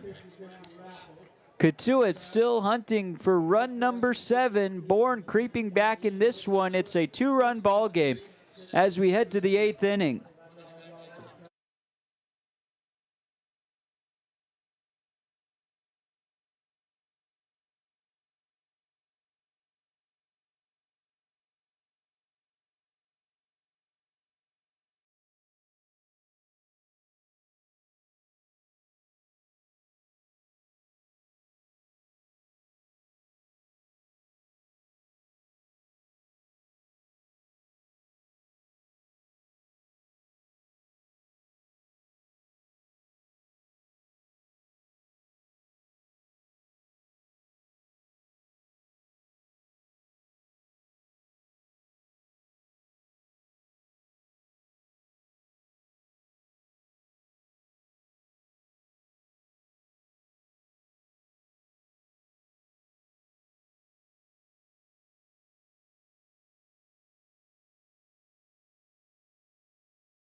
Johnson, in time, one away.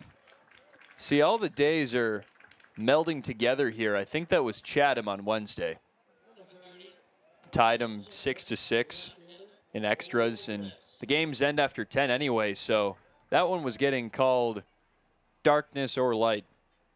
Right, you are. Up will step Smithwick.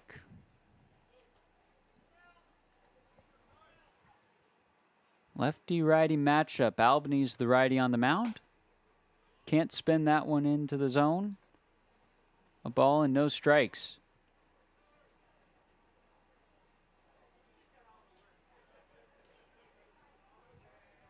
No movement in Bourne's bullpen. An arm throwing in Cotuit's.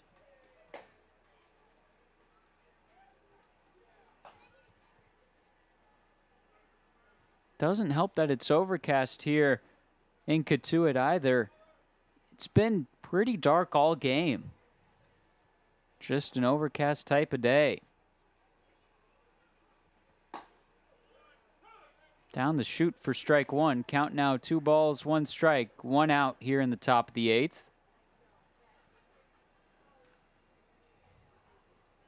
Infielders shaded to their lefts. The first baseman, Sanderson, only about 5 feet from the line.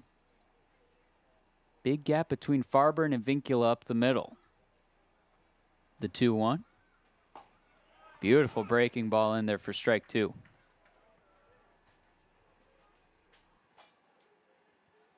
Looking around the league, plenty of action going on across Cape. Orleans leading Harwich 4-3. They're in the middle of the 8th. The 2-2 upstairs. Full count. Wareham is taking on YD. The league leading YD Red Sox are up 3-2 over the Gatemen. That game is in the middle of the 7th. Hyannis up 5-1 over Falmouth. That game's in a delay. Payoff pitch. He didn't go around. That's a walk.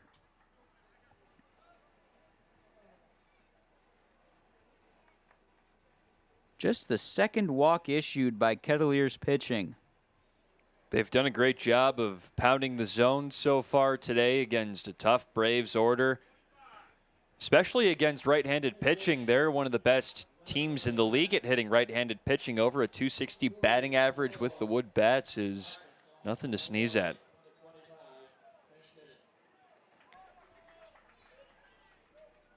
Pinch hitter for the Braves. Looks to be Kyle Aloy. Takes a first pitch strike.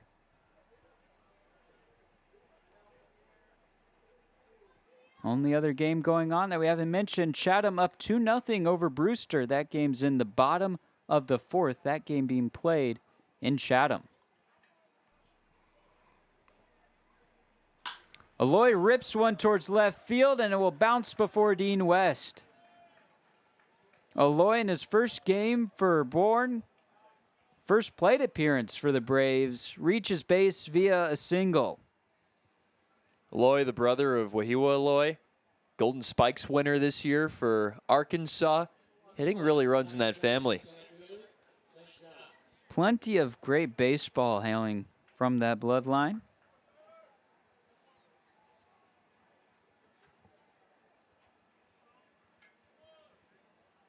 John LeGrand up, the leadoff man for Bourne today. Runners on first and second, only 1 away here in the top of the 8th. Popped up high towards left field. West will take a couple steps in, make the catch, and runners won't advance. 2 away.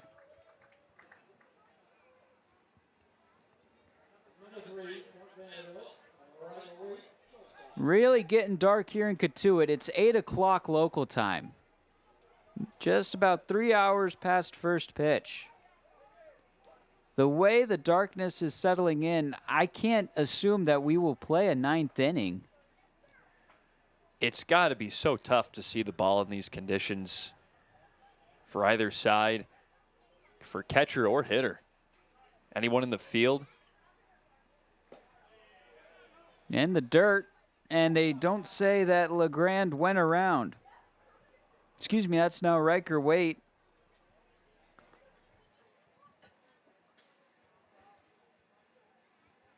Waite 2 for 4 today. A single and a triple.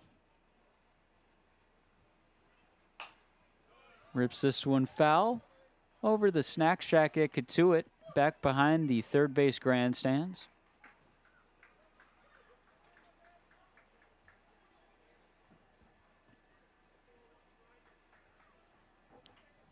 Waite was the first batter that Albanese faced in his outing, and that triple he came around to score with the very next batter, Cade Lewis.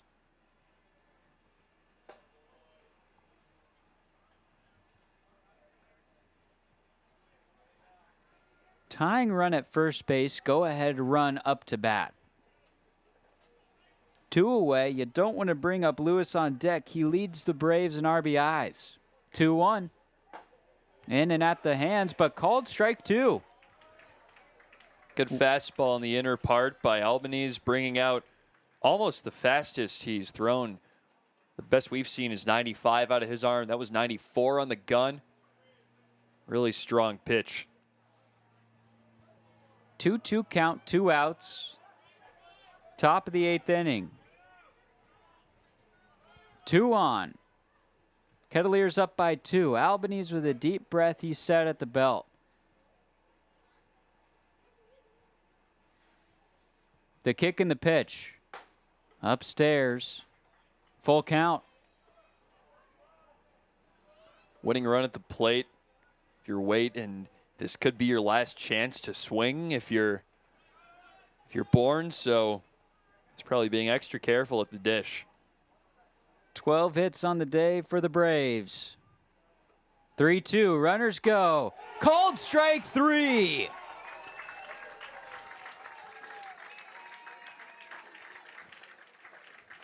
Albanese leaves 2 runners on base.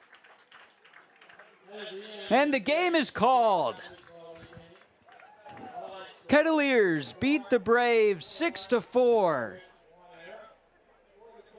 Night fell early, but the Kettleers hold on to win game number 3. Kets now 3-8-1 on the season. The Braves dropped to 4-7-1.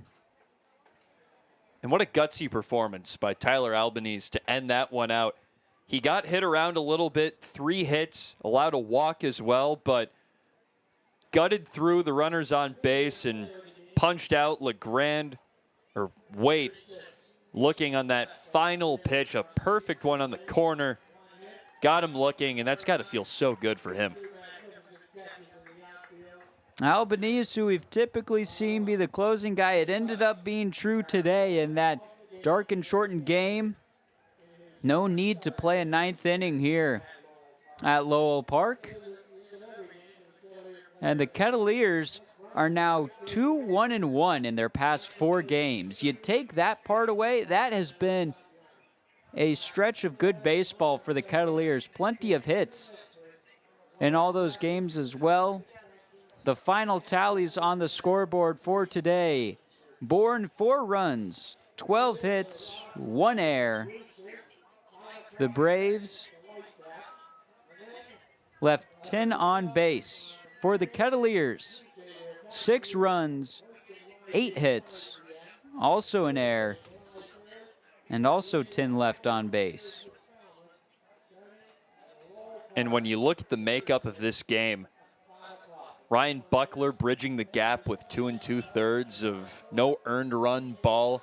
He looked really good, spelling Mooring after he scuffled a little bit after those first 3 innings. Once he got into the 4th, there was a little bit of trouble for him, but everything buckled down on the mound for the Kettleers. Bourne chipped away a little bit, but just not enough. Time ran out for them, and the Kettleers victorious for the 3rd time this year. Kettleers now have a pair of wins at home. Walked off Wareham to start the season at Lowell Park. Now beating West Division foe Bourne in a rematch of last year's West Division Championship Series.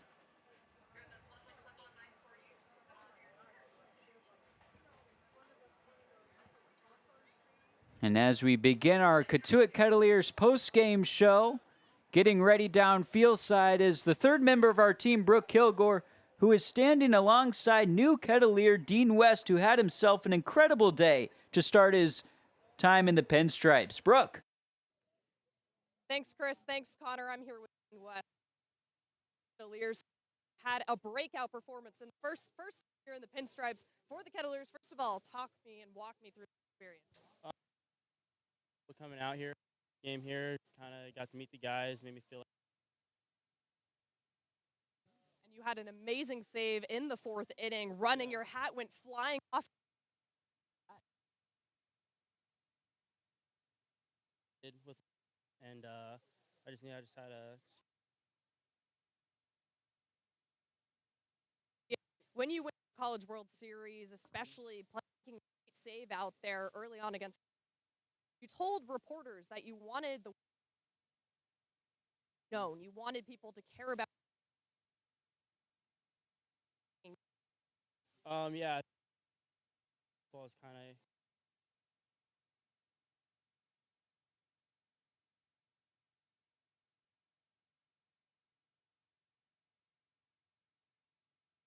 So much for your time, Dean. Back to the box. Thank you, Brooke. Standing by with Dean West, who got to talk all about his heroics today in the outfield and his heroics at the College World Series, where he made some more dazzling defensive plays. Dean West, if his summer's anything like it was today, he should be in for a fun time with Cotuit. Here with the Kettleers post-game show now. About to hear from Brooke Kilgore and Lauren Hibbs. Back to Dean West for just one more second. He was one of the guys who really led the charge in that 4-run first inning, putting up that initial crooked number. He had the second single, ended up coming around to score. It's a big reason why the Kettleers won this ball game, especially with those two running catches out there in left field. He's a great athlete.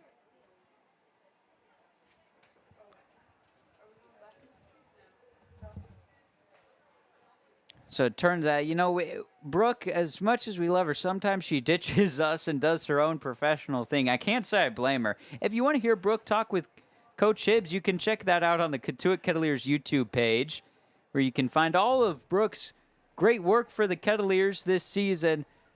So now you're left with Connor and I to break down the game for you all, as professional as we might be. Let's talk about the good, Connor. Today, those first two innings for Cotuit, all 6 runs scored in those first 2 frames.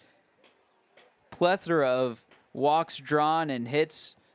Hits were smacked around in those first 2. I mean, just talk about that. Well, I think when you're running the starting pitcher out of the game by batter number 6, you're doing something right, and that's exactly what the Kettleers did. Ran Folger Boaz in his Braves debut out of that game. Again, by the 6th batter, he walked in a run, Camden Johnson. And after that, Logan Beavis, got to give it to him. He came in, he did a good job in fighting for the Braves, but the Kets still got 4 or 2 more runs off of him through his 3 innings of work, and 7 hits through the first 2 innings for the Kettleers. That's something that we haven't really seen all season. We've seen some offensive explosions. That game last Wednesday against Chatham, 13 hits, 6 runs.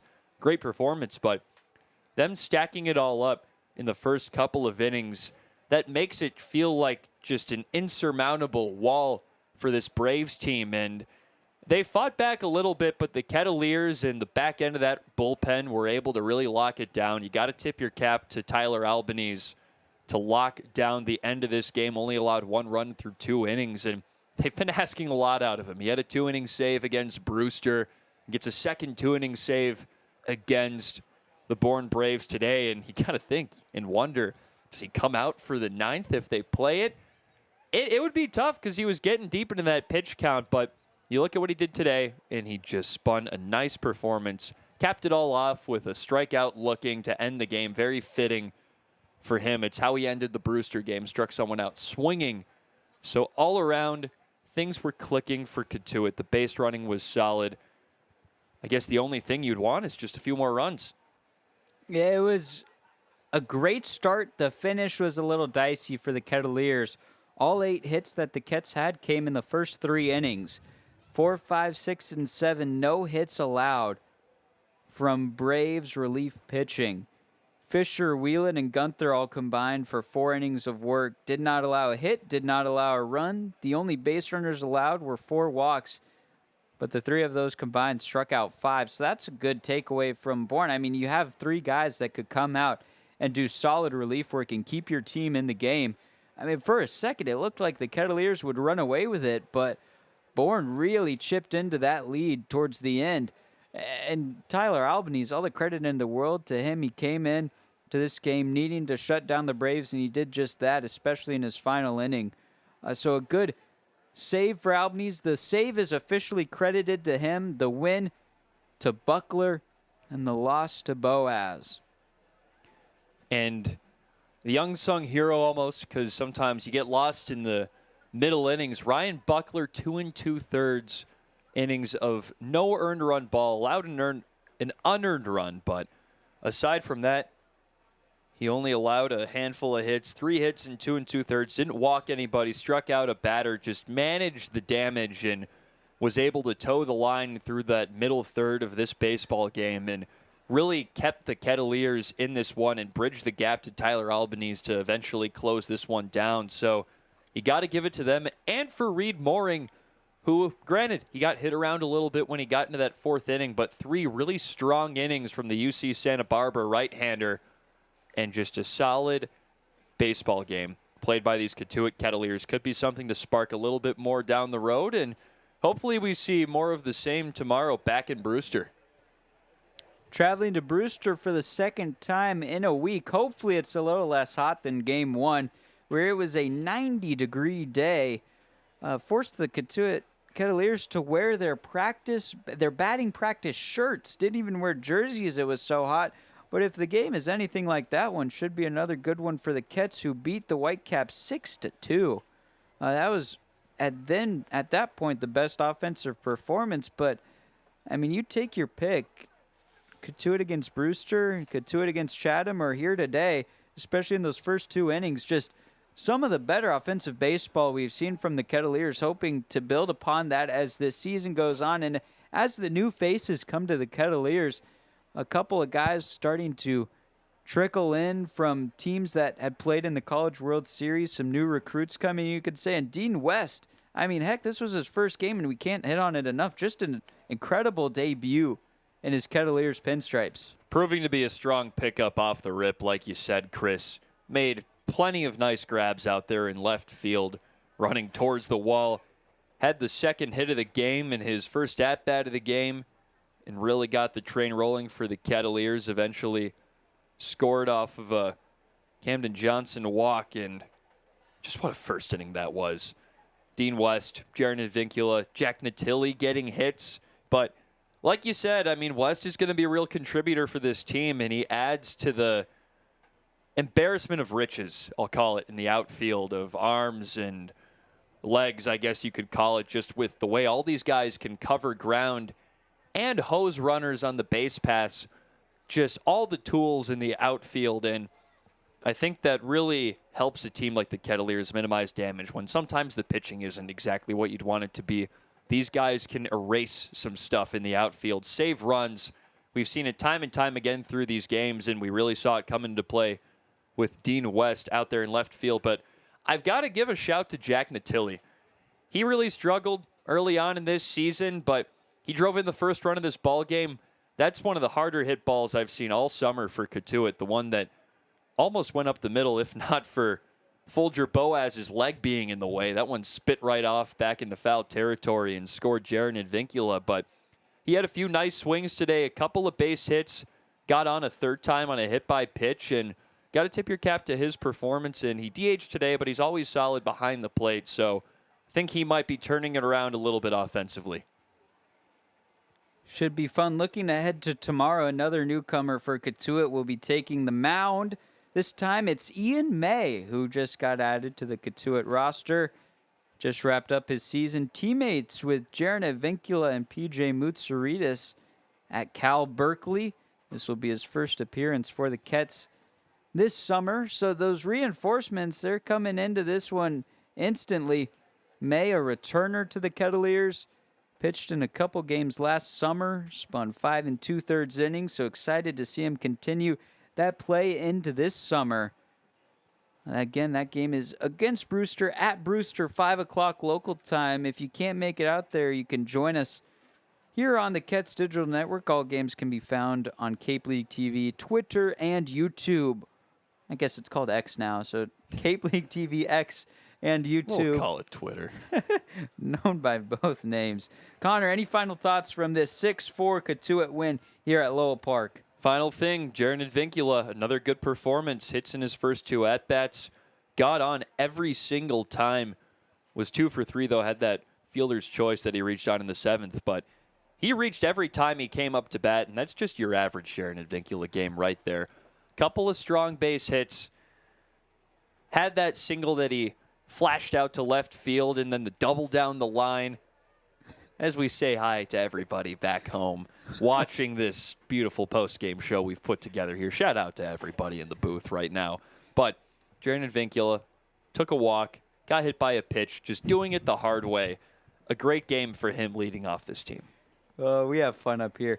Great game from Advincula. Like you said, Kettleers win this one 6-4 over Bourne. Ketts now 3-8-1 on the season, and it's only looking up from here. This team is finding their stride. For Riley Lewis, Sorka Lewis, Brooke Kilgore, Connor Shue, I'm Chris Albright.